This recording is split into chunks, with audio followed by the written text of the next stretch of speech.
اور یہ لوگ سمجھ لیں گے کہ ان کے لیے اب کوئی جائے پناہ نہیں ہے۔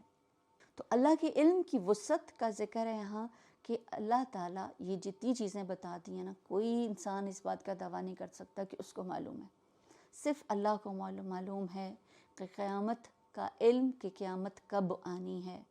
پھر یہ کہ سارے پھلوں کے جو شگوفے، جو بھی اس کے بڈز، جو بھی اس میں سے نکلتا ہے، یہ سب اللہ کو معلوم ہے۔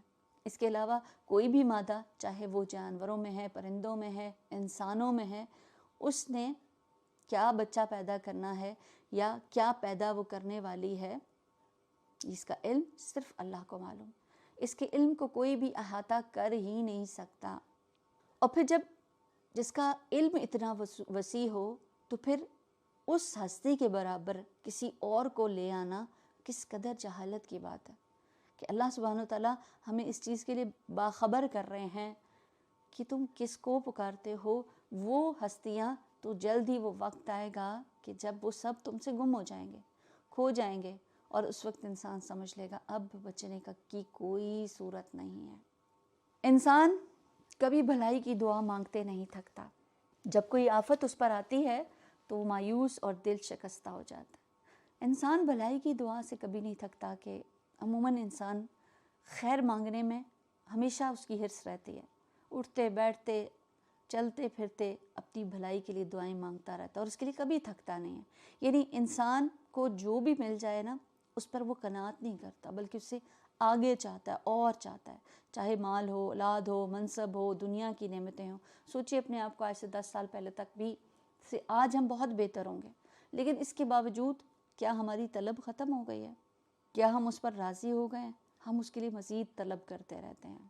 آپ صلی اللہ علیہ وسلم فرمایا، اگر ابن آدم کو ایک وادی سونے کی دے دی جائے نا، تو وہ خواہش کرتا ہے کہ اس کو اور مل جائے، اس کو اور مل جاتی ہے تو پھر وہ تیسری کی خواہش کرنے لگتا ہے۔ اور ابن آدم کا پیٹ مٹی کے علاوہ کوئی چیز نہیں بھرتی، تو پھر اس کے لیے کیا کرنا ہے کہ جب جانا واپس ہے تو پھر اس کے لیے کیا کرنا ہے؟ اللہ ہی کی طرف رجوع کرنا چاہیے۔ اور اس کی حرص، خیر کی حرص یقیناً ہونی چاہیے اور اللہ سے ہی طلب کرنی چاہیے، لیکن صرف دنیا کی خیر نہ مانگا کریں، آخرت کی بھی خیر مانگیں۔ اور انسان کا رویہ بتا دیا گیا کہ جب کوئی اس پر آفت آتی ہے تو مایوس اور دل شکستہ ہو جاتا ہے، مگر جو ہی کہ سخت وقت گزر جاتا ہے تو اس کے بعد ہم اسے اپنی رحمت کا مزہ چکھاتے ہیں، تو یہ کہتے ہیں میں اس کا مستحق تھا، میں اس کو ڈیزرو کرتا تھا، اور میں نہیں سمجھتا کہ قیامت کبھی آئے گی، لیکن اگر واقعی میں اپنے رب کی طرف پلٹایا گیا تو وہاں بھی مزے کروں گا۔ انسان کتنی خوش فہمی میں، کیا سوچ ہے اس کی آخرت کے بارے میں، اور کیوں ایسی سوچ ہے؟ اس لیے کہ اس کے پاس ٹائم نہیں ہے زیادہ سوچنے کا۔ اگر تھوڑی سی بھی سوچے، عقل سے کام لے، تھوڑے سی غور فکر کرے، تو اس کو یہ باتیں بڑے آسانی سے سمجھ آ سکتی ہیں۔ تو پھر 2 رویے انسان کے بتا دیے جو بدترین رویے ہیں، کہ اگر اسے تکلیف پہنچتی ہے تو مایوس ہونے لگتا ہے، اور اس کو نعمت ملتی ہے تو بھول جاتا ہے کہ یہ تو میرے ہی انعام ہے، میں اسی قابل تھا، تکبر کرنے لگتا ہے۔ تو یہ چیزیں، یہ صفات پھر اس کو کہاں لے جاتی ہیں کہ وہ پھر قیامت کو بھی جھٹلانے لگتا ہے۔ حالانکہ کفر کرنے والوں کو لازماً ہم بتا کے رہیں گے کہ وہ کیا کر کے آئے ہیں۔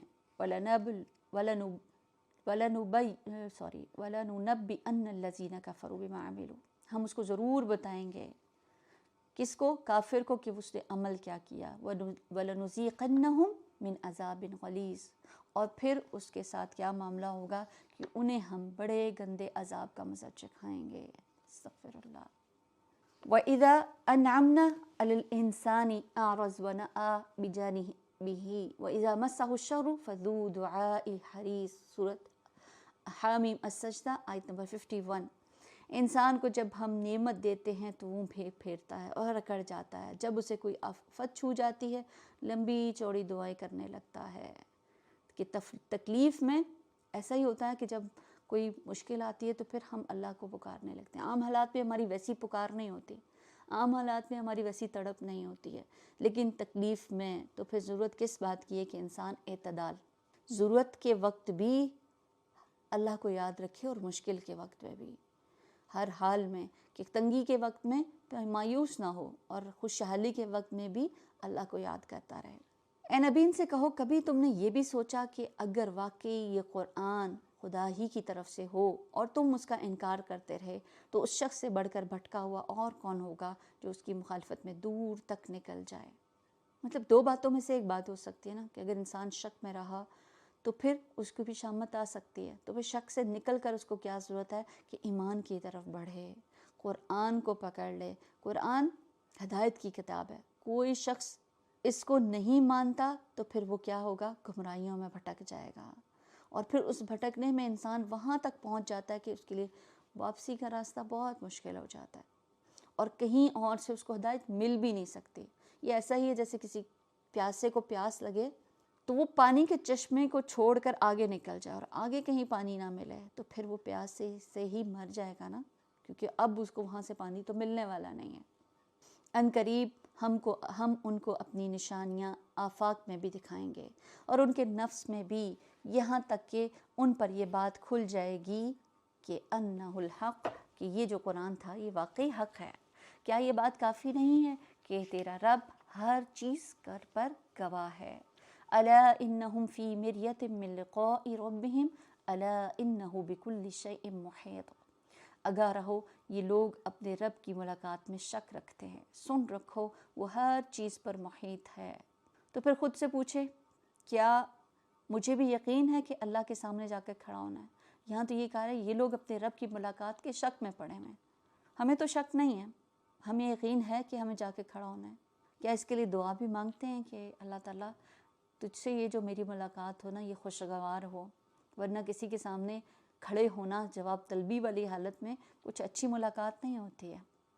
دنیا میں اگر کسی سے پہلی بار ملنا ہو تو کیسی کیفیت ہوتی ہے، اور وہ بھی جب کہ وہ آپ کا بہت پیارا ہو، دنیاوی اعتبار سے بہت درجہ اور مقام والا بھی ہو، تو پھر اس کے لیے ہم کیا کرتے ہیں، خاص تیاری کرتے ہیں۔ اچھا گفتگو مجھے کیا کرنی ہے، وہاں کے لیے کیا کیا چیزیں ہیں جو مجھے کسی مشکل میں نہیں ڈال سکتے، تو پھر دعا مانگنی ہے انشاءاللہ تعالیٰ۔ اللہ تعالیٰ تجھ سے ملاقات تو یقینی ہے، اور جب ملاقات ہو تو بہترین انداز میں ہو، اور جب میں تجھ سے ملوں تو تجھ مجھ سے راضی ہو، اور میں اللہ تعالیٰ تجھ کو دیکھ کر خوش ہو جاؤں۔ لیکن جو ملاقات کا یقین رکھتا ہے نا تو پھر تب بھی اس کی ویسی تیاری کرتا ہے۔ جو تیاری پھر نہیں کرتا، جس کو یقین بھی ہے، تو پھر ایسا شخص کیا ہے، سمجھدار آپ اس کو کہیں گے؟ نہیں، یہ تو بہت ہی بیوقوف انسان ہے۔ عمر بن عبدالعزیز کے بارے میں آتا ہے کہ جب وہ ممبر پر چڑھے اور پھر اللہ سبحانہ وتعالیٰ کی حمد و ثنا بیان کی، پھر کہا اما بعد، اے لوگو، میں نے کسی نئے حکم کو جاری کرنے کے لیے تمہیں جمع نہیں کیا، یعنی کوئی نئی بات نہیں کرنے والا ہوں، لیکن میں نے اس معاملے میں غور کیا ہے کہ جس کی طرف تم لوٹ کر جانے والے ہو۔ پھر انہوں نے کہا میں جان چکا ہوں کہ اس حکم کی تصدیق کرنے والا احمق اور اس کی تکذیب کرنے والا ہلاک ہونے والا۔ بس اتنا کہہ کر بس وہ پھر ممبر سے اتر آئے۔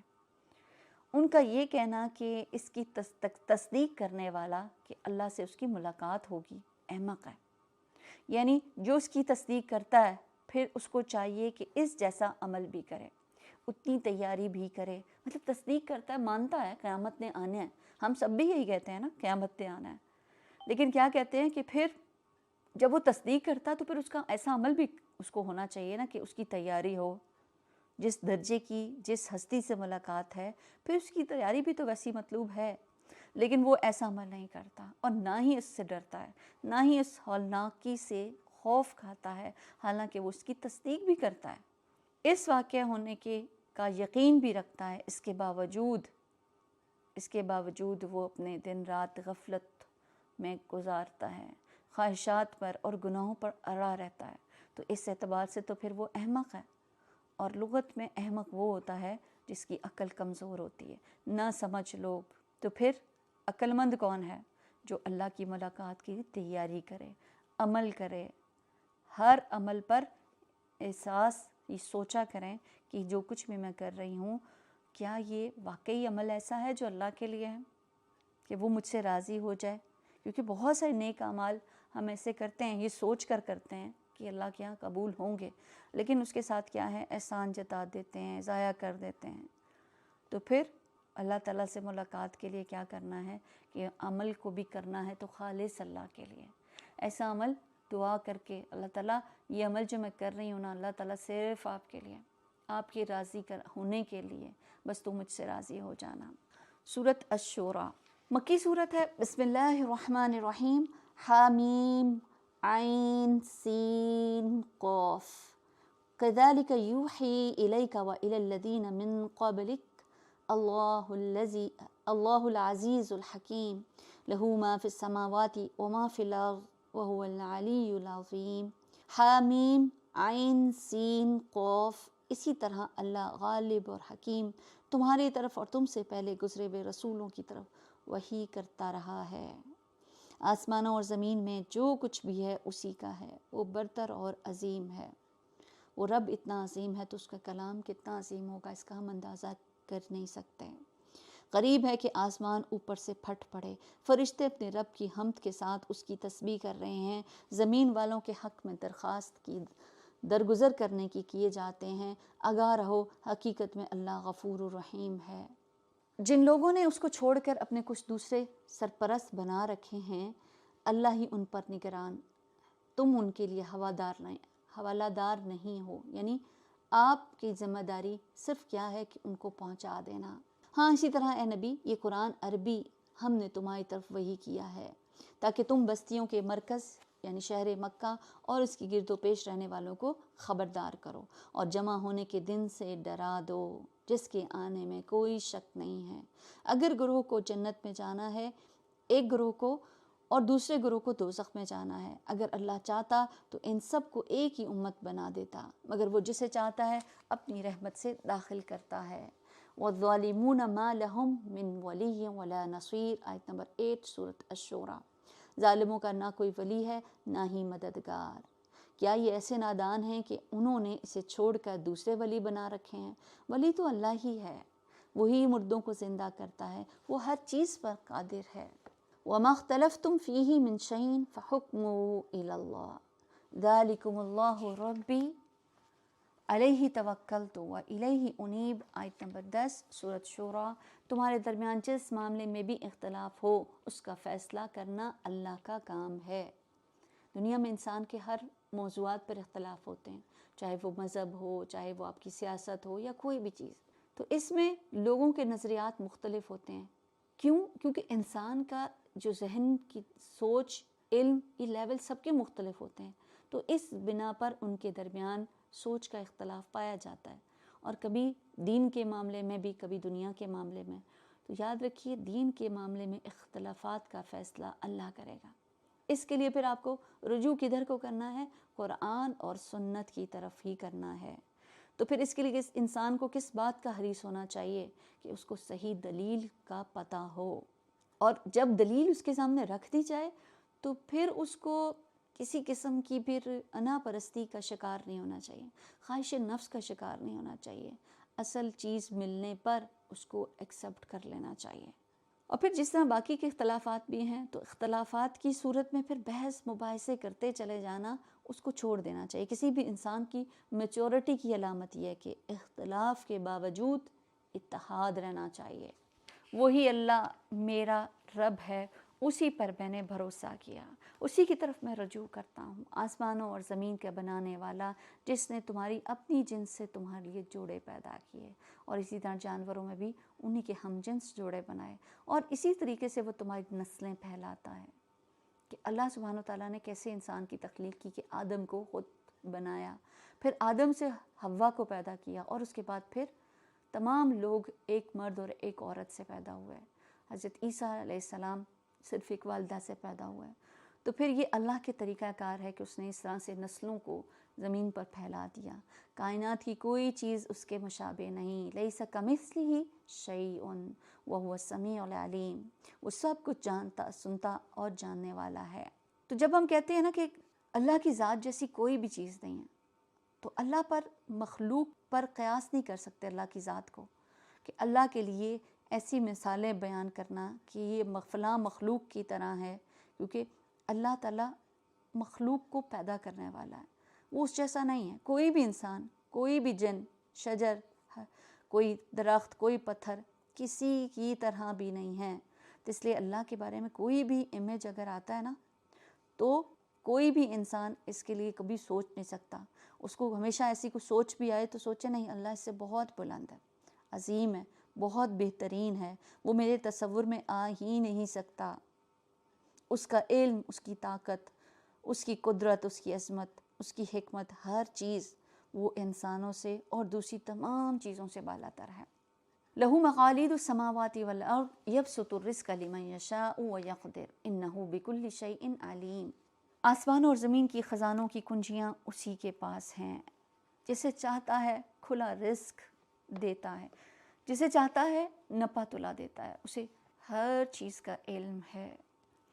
اسی نے تمہارے لیے دین کا وہی طریقہ مقرر کیا ہے جس کا حکم اس نے نوح کو دیا، جسے اے محمد اب تمہاری طرف ہم نے وحی کے ذریعے سے بھیجا ہے، اور جس کی ہدایت ہم ابراہیم علیہ السلام، موسیٰ علیہ السلام اور عیسیٰ علیہ السلام کو دے چکے ہیں، اس تاکید کے ساتھ کہ قائم کرو اس دین کو اور اس میں متفرق نہ ہو جاؤ۔ تو پھر اس دین کے اوپر قائم ہونا، اور اس سے پہلے یہ جو بات ہوئی کہ رزق اللہ تعالیٰ جس کو دیتا ہے نا، کسی کو کم دیتا ہے، کسی کو زیادہ دیتا ہے، تو یہ تقسیم اللہ تعالیٰ کیا۔ اس میں کوئی انسان یہ نہیں کہہ سکتا کہ کسی کو زیادہ مل گیا تو کس لیے ملا، وہ شاید زیادہ بہت اللہ کے ہاں مقبول تھا، ایسا کچھ بھی نہیں ہے۔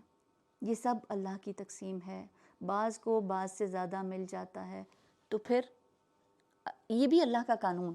اگر سب کو زیادہ دے دیتا نا، سب کو ہی دے دیتا، کیونکہ ہر ایک انسان کے جس کے پاس نہیں ہوتا نا، وہ کہتا ہے پھر جب اس کو دیا تو مجھے بھی دے دیتا، تو ایسا اگر ہوتا تو پھر ایسا شخص خود کو ہی نقصان پہنچا دیتا۔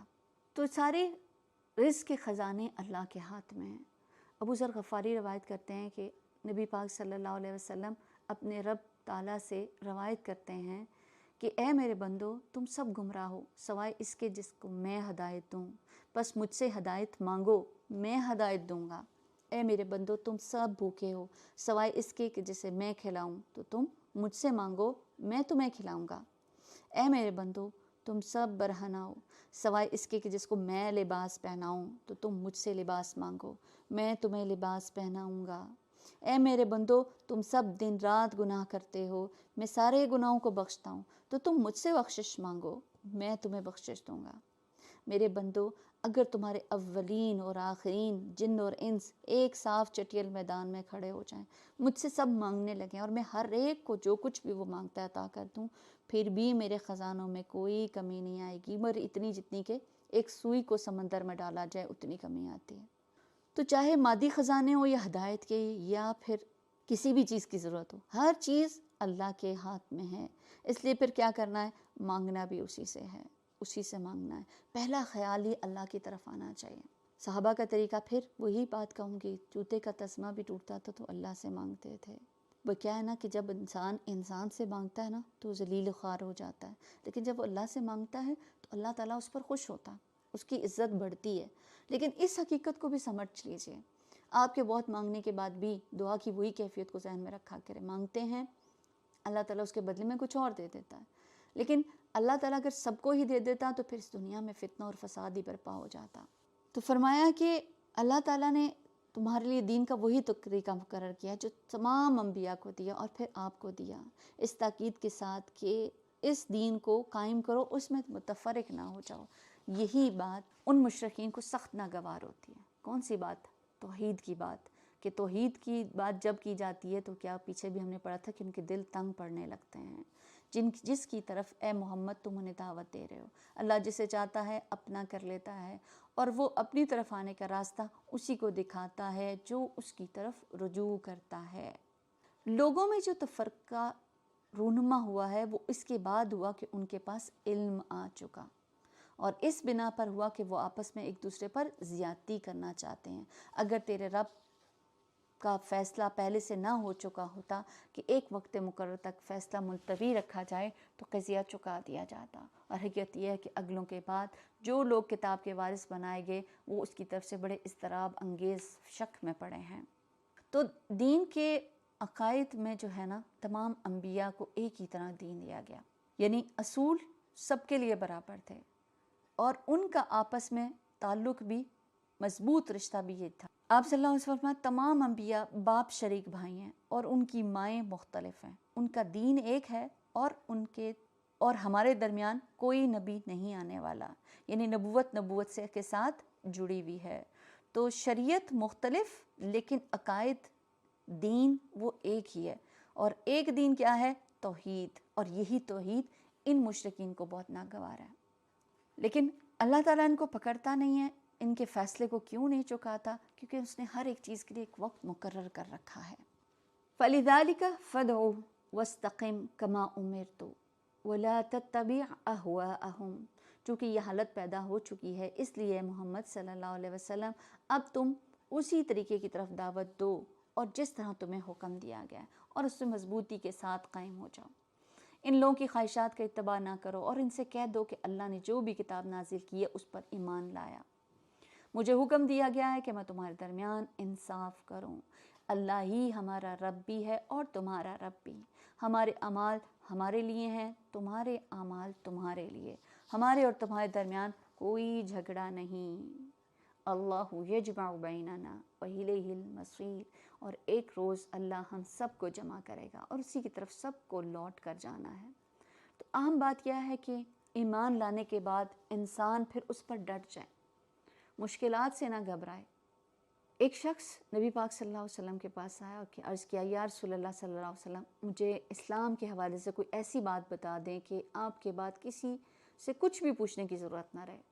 آپ نے فرمایا، پہلے اقرار کرو میں اللہ پر ایمان لایا، پھر اس پر ہمیشہ ثابت قدم رہو۔ اس نے عرض کیا، میں کس چیز سے بچوں؟ تو آپ نے اپنی زبان کی طرف اشارہ کر کے کہا کہ اس کو روک کر رکھو۔ تو پھر ایمان کے لیے کس چیز کی ضرورت ہے؟ استقامت کی، ثابت قدمی کی۔ کمٹمنٹ کر لی ہے تو پھر اس کو سنبھالنا، یہ بہت اعلیٰ اخلاق میں سے۔ آپ صلی اللہ علیہ وسلم فرمایا، ثابت قدم رہو اور اپنا اخلاق درست رکھو۔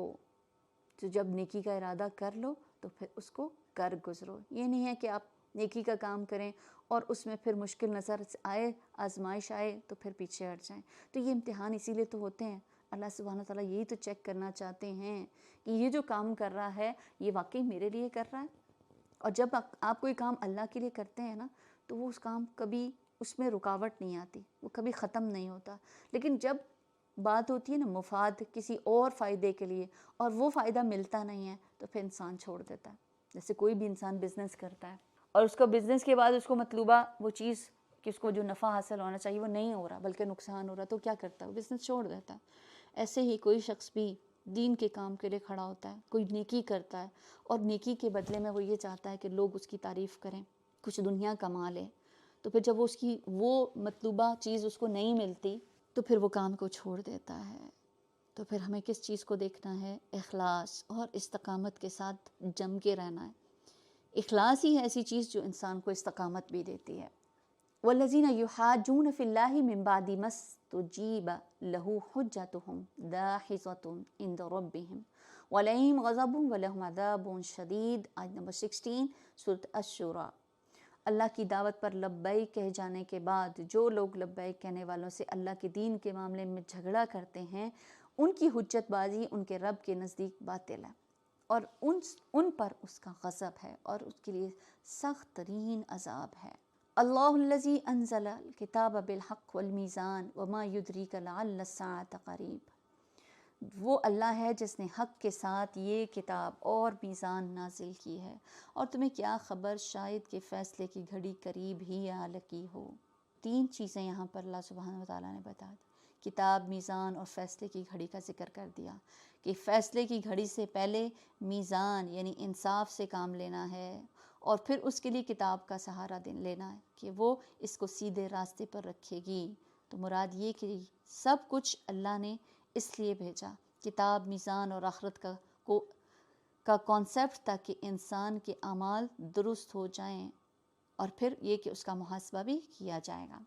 تو جو لوگ اس کے آنے پر ایمان رکھتے ہیں وہ تو اس کے لیے جلدی مچاتے ہیں، مگر جو لوگ ایمان نہیں رکھتے وہ اس کے لیے جلدی مچاتے ہیں، مگر جو اس پر ایمان رکھتے ہیں وہ اس کے آنے پر ڈرتے ہیں اور جانتے ہیں کہ وہ یقیناً آنے والی ہے۔ کہ مومن کو یقین ہے کہ وہ آئے گی، اور اس پہ اندر یہ خوف کہ پتہ نہیں میرا کوئی عمل قبول ہوا کہ نہیں، آخرت ہوگی، حساب کتاب ہوگا، میرے ساتھ کیا معاملہ کیا جائے گا، اس کو یہ خوف ہوتا ہے۔ اس کو اپنے کیے کے اوپر مطمئن نہیں ہو جاتا، اس کو آخرت کی یقینی کا بہت اچھے طریقے سے پتہ ہے نا کہ اس دن میں کیا کیا اس کے ساتھ ہونا ہے. لیکن جس کو آخرت پر یقین ہی نہیں ہے تو پھر اس کو وہ جلدی مچا رہا ہے صرف اس لیے کہ ایسا تو کچھ ہونا نہیں ہے. خوب سن لو، جو لوگ اس گھڑی کے آنے میں شک ڈالنے والی بحثیں کرتے ہیں وہ گمراہی میں بہت دور جا چکے ہیں. دیکھیے، قیامت کے آنے کے اوپر اگر ہم تھوڑی سی بھی عقل کوئی بھی انسان رکھتا ہے نا تو وہ قیامت کو ماننے میں دیر نہیں لگائے گا. ایک لاجیکل بات ہے کہ دنیا میں انسان کے اعمال کا بدلہ اس کو دنیا میں نہیں مل سکتا، چاہے وہ اچھا کیے ہیں اس نے، چاہے وہ برے کیے ہیں، چاہے وہ ظالم ہے یا وہ مظلوم ہے. مطلب ایک شخص کوئی ایک کام کرتا ہے، کوئی صدقہ جاریہ کا کام، کوئی کتاب ہی لکھتا ہے. اب وہ کتاب سے کتنا اس کو معاوضہ مل جاتا ہے، کچھ 1000 روپے مل جائیں گے، اور وہی کتاب آگے سیل کر کے وہی سیلر اس سے اتنی ہی مال لے لیتا ہے. تو یہ تو اس کا کیے کا بدلہ نہیں ملا نا، کیونکہ اس آگے جس شخص نے اس کو فروخت کیا ہے اس کو بھی اتنا ہی مل گیا. اور اسی طرح ایک شخص جو 20 لوگوں کو تکلیف پہنچا رہا ہے، 20 لوگوں کو قتل کر کے آ رہا ہے، اس کی ایک جان جانے پر کیا ان کا بدلہ پورا ہو جائے گا؟ تو عقل بھی اس چیز کو ایکسیپٹ نہیں کرتی کہ کوئی ایک دن ہونا چاہیے جب کسی بھی شخص کو اس کے کیے ہوئے کا بدلہ ملے. اور قیامت کا دن ہی ایسا ہے کہ جس میں پوری طرح ہر طرح کا انصاف کیا جائے گا. ایسے شخص کے بارے میں کہا جا رہا ہے وہ گمراہی میں بہت دور نکل گئے ہیں. اللہ لطیف بعبادہ یرزق من یشاء. اللہ اپنے بندوں پر بہت مہربان ہے، اور یہ اس کی مہربانی ہے کہ اس نے یہ قیامت کا دن رکھا ہے. اور اس کی مہربانی کی مختلف کنڈیشنز ہو سکتی ہیں کہ جب انسان اللہ کی طرف رجوع کرتا ہے تو وہ بھی اپنے بندے کی طرف پوری طرح متوجہ ہو جاتا ہے. اور یہ جو لطیف ہے نا، یہ وہ ہستی ہوتی ہے کہ جو اپنے بندوں کی اچھائیوں کا ذکر تو کرتا ہے لیکن اپنے بندوں کے عیبوں کی پردہ پوشی کر لیتا ہے، تھوڑے عمل کو قبول کر لیتا ہے اور بہت بڑا اجر دے دیتا ہے. وہ جو ٹوٹے دلوں کو جوڑتا ہے اور مشکلیں آسان کر دیتا ہے. نافرمانیوں پر جلدی نہیں سزا دیتا، مانگنے والے کو خالی ہاتھ نہیں لوٹاتا. اللہ تو وہ ہے جو انسان کے اوپر اس کی ذات سے بھی زیادہ مہربان ہے. اسی لیے تو وہ ہمیں بچانا چاہتا ہے. ہمیں تو خود معلوم نہیں ہمارا فائدہ کس میں اور کس چیز میں نقصان ہے، اور جتنے بھی اس کے احکامات ہیں وہ اسی بنیاد کے اوپر ہیں. ہر گناہ کی طرف جانا ہمارا اپنے نقصان میں، خود اپنی جان کو خود نقصان میں ڈال دینا ہے. لیکن اللہ کی رحمت، اس کا یہ لطیف ہونا ہے کہ وہ ہمیں بچا لیتا ہے. جسے جو کچھ چاہتا ہے دیتا ہے، اور بڑی قوت والا اور زبردست ہے. یعنی اللہ کی ذات قوی بھی ہے اور عزیز بھی ہے. اور یہ دیکھیے کہ ایک ہی ذات کے اندر دو طرح کی کوالٹیز، قوی اور عزیز ہونے کے باوجود اللطیف بھی ہے، کہ جس کے پاس قوت اور غلبہ ہوتا ہے نا وہ ویسے مہربان ہوتا نہیں ہے، وہ رہ ہی نہیں سکتا. اس کے اندر ایک سختی آ جاتی ہے کیونکہ وہ اپنی اتھارٹی کو کہیں نہ کہیں شو کرنا چاہتا ہے، اور پھر اس میں کہیں نہ کہیں پھر وہ زیادتی کر ہی جاتا ہے. لیکن اللہ سبحانہ و تعالیٰ ہے جو بہت مہربان، اتنی غلبہ اور قوت رکھنے کے باوجود. من کانا یرید حرث الآخرہ نزد لہ فی حرثہ. جو کوئی آخرت کی کھیتی چاہتا ہے اس کی کھیتی کو ہم بڑھا دیتے ہیں اس کے لیے، کیونکہ وہ عمل ایسا کرتا ہے کہ اس کے عمل کو ہم کئی گنا بڑھاتے جاتے ہیں. اور کھیتی سے تشبیہ دی ہے عمل کو، کہ انسان ایک بیج بوتا ہے تو کتنی اس سے زیادہ نفع اٹھاتا ہے. اسی طرح انسان ایک نیکی کرتا ہے تو اللہ تعالیٰ کئی گنا زیادہ اس کو اجر دیتا ہے. جو دنیا کی کھیتی چاہے اسے دنیا ہی میں سے دیتا ہے، مگر آخرت میں اس کا کوئی حصہ نہیں ہے. یعنی یہ ایسا شخص ہے جو نیکیاں یا نیک کام کرتا ہے نا تو وہ چاہتا ہے اس کا بدلہ مجھے دنیا میں ہی مل جائے. وہ دنیا میں ہی اس کی طلب کرتا ہے کہ لوگ میری واہ واہ کریں، لوگ اس کے بدلے میں مجھے کچھ دیں، اور کچھ نہیں تو عزت تو دیں، 10 لوگوں کے بیچ میں بہت پرومیننٹ ہو کے رہوں. تو پھر یہ چیز کہ ایسا کرنے والا جو دنیا میں چاہتا ہے تو دنیا میں لوگ اس کو مان لیتے ہیں لیکن آخرت میں اس کا کوئی حصہ نہیں ہوتا. کیا یہ لوگ کچھ ایسے شریک خدا رکھتے ہیں جنہوں نے ان کے لیے دین کی نوعیت رکھنے والا ایک ایسا طریقہ مقرر کر دیا ہے جس کا اللہ نے اذن نہیں دیا؟ اگر فیصلے کی بات پہلے طے نہ ہو گئی ہوتی تو ان کا قضیہ چکا دیا گیا ہوتا. یقیناً ان ظالموں کے لیے دردناک عذاب ہے. تم دیکھو گے یہ ظالم اس وقت اپنے کیے کے انجام سے ڈر رہے ہوں گے اور وہ ان پر آ کر رہے گا، باخلاف اس کے جو لوگ ایمان لائے ہوں گے، جنہوں نے نیک عمل کیے ہوں گے، وہ جنت کے گلستانوں میں ہوں گے. جو کچھ بھی وہ چاہیں گے اپنے رب کے ہاں پائیں گے. یہ بڑا فضل ہے. یہ ہے وہ چیز جس کی خوشخبری اللہ اپنے بندوں کو دیتا ہے جنہوں نے مان لیا اور نیک عمل کیے. عمل کی فکر ہمیں ہر وقت ہونی چاہیے. وہاں جب بھی ایمان کی بات آئی ہے نا، اس کے ساتھ عمل کی بات ہوئی ہے. تو جنتوں کو پانے کے لیے صرف ایمان کا ایکسیپٹ کرنا کہ لا الہ الا اللہ کہہ دینا کافی نہیں ہے، اس کے لیے عمل کی ضرورت ہے. اور عمل کیسے ہوں گے؟ صالح عمل. اے نبی ان لوگوں سے کہہ دو کہ میں اس کام پر تم سے کسی اجر کا طالب نہیں ہوں. آج اخلاص کے اوپر بہت بات ہو رہی ہے کہ نیت کا خالص ہونا، کہ اللہ تعالیٰ ان لوگوں سے کچھ بھی نہیں چاہیے، ان کے ساتھ جو بھی میرا معاملہ ہے وہ خالص تیرے لیے ہے. البتہ قرابت کی محبت ضرور چاہتا ہوں کہ نبی صلی اللہ علیہ وسلم کے جو قریش کے ہر قبیلے سے آپ کی کوئی نہ کوئی رشتہ داری تھی، اور یہ لوگ صلہ رحمی کی وجہ سے بہت ایک دوسرے کا ساتھ دیا کرتے تھے، اور ان کے ہاں یہ کانسیپٹ بہت زیادہ تھا کہ قرابت داری بہت اہم تھی ان کے ہاں. تو نبی صلی اللہ علیہ وسلم ان کو کہتے ہیں کہ اگر تم میری پیغمبری کا خیال نہیں کرتے اور نہ میں تم سے کچھ مانگتا ہوں، لیکن ایٹ لیسٹ رشتہ داری کے حق کو تو نبھا لو. تو جو کوئی بھلائی کرے گا ہم اس کے لیے اس بھلائی میں خوبی کا اضافہ کر دیں گے. ان اللہ غفور شکور، بے شک اللہ بڑا درگزر کرنے والا اور قدردان ہے. کہ اللہ تعالیٰ حسنات کو مزید بڑھا دے گا، یہ اس کی قدردانی ہی تو ہے. ام یقولون افترى علی اللہ کذبا، کیا یہ لوگ کہتے ہیں اس شخص نے اللہ پر جھوٹا بہتان گھڑ لیا؟ اگر اللہ چاہے تو تمہارے دل پر مہر کر دے، وہ باطل کو مٹا دیتا ہے، حق کو اپنے فرمانوں سے حق کو کر کے دکھاتا ہے. وہ سینوں کے چھپے ہوئے راز جانتا ہے، وہی تو ہے جو اپنے بندوں سے توبہ قبول کرتا ہے اور برائیوں سے درگزر کرتا ہے. حالانکہ تم لوگوں کے سب افعال کا اسے علم ہے، وہ سب جانتا ہے تم کیا کچھ کر کے بیٹھے ہو. اس کے باوجود اس کا وعدہ ہے کہ جب بھی تم توبہ کرو گے تو میں تمہاری توبہ کو قبول کروں گا، اور اس سے پہلے جو غلطیاں گناہ برائیاں کی ہیں ان سب کو بھی معاف کر دوں گا. تو پھر کیا ہے؟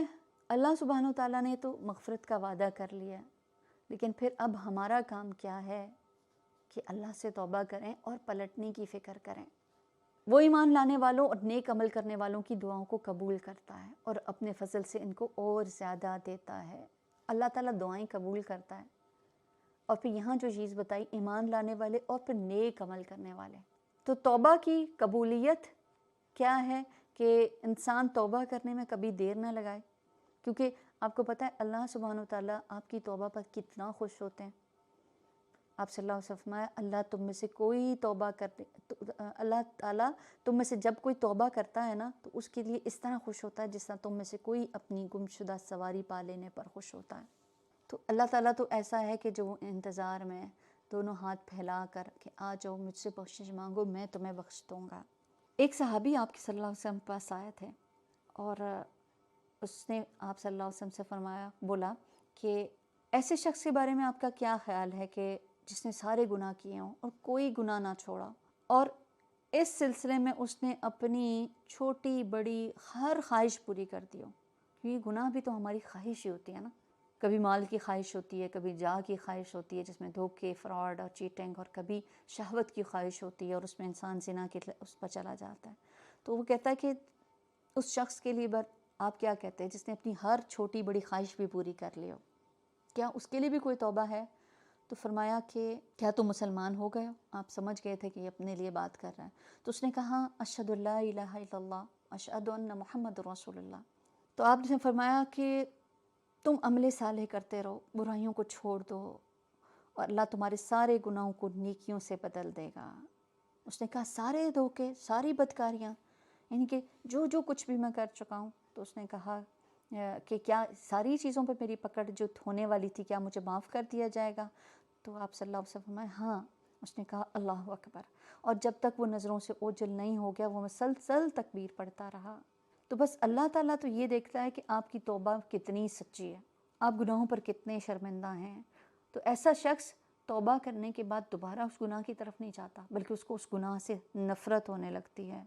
تو توبہ سچی توبہ ہونی چاہیے، بس جھوٹی توبہ نہیں ہو کہ بس منہ در میں تو اللہ سے بڑا توبہ کرتا ہوں، میں بڑا اللہ سے ڈرتا ہوں، لیکن اس کے ساتھ پھر وہی کام کیے جا رہا ہوتا ہے. پھر کہا جا رہا ہے کہ دعاؤں کی قبولیت عمل کے ساتھ، جتنے بھی نیک کام کرتے ہیں نا، آپ کوئی بھی فرض نماز پڑھی ہے، اپنے تسبیحات کی ہیں، اس کے بعد دعائیں قبول ہوتی ہیں. قرآن پڑھتے ہیں، اس کے بعد دعائیں قبول ہوتی ہیں. صدقہ خیرات کرتے ہیں، دعائیں قبول ہوتی ہیں.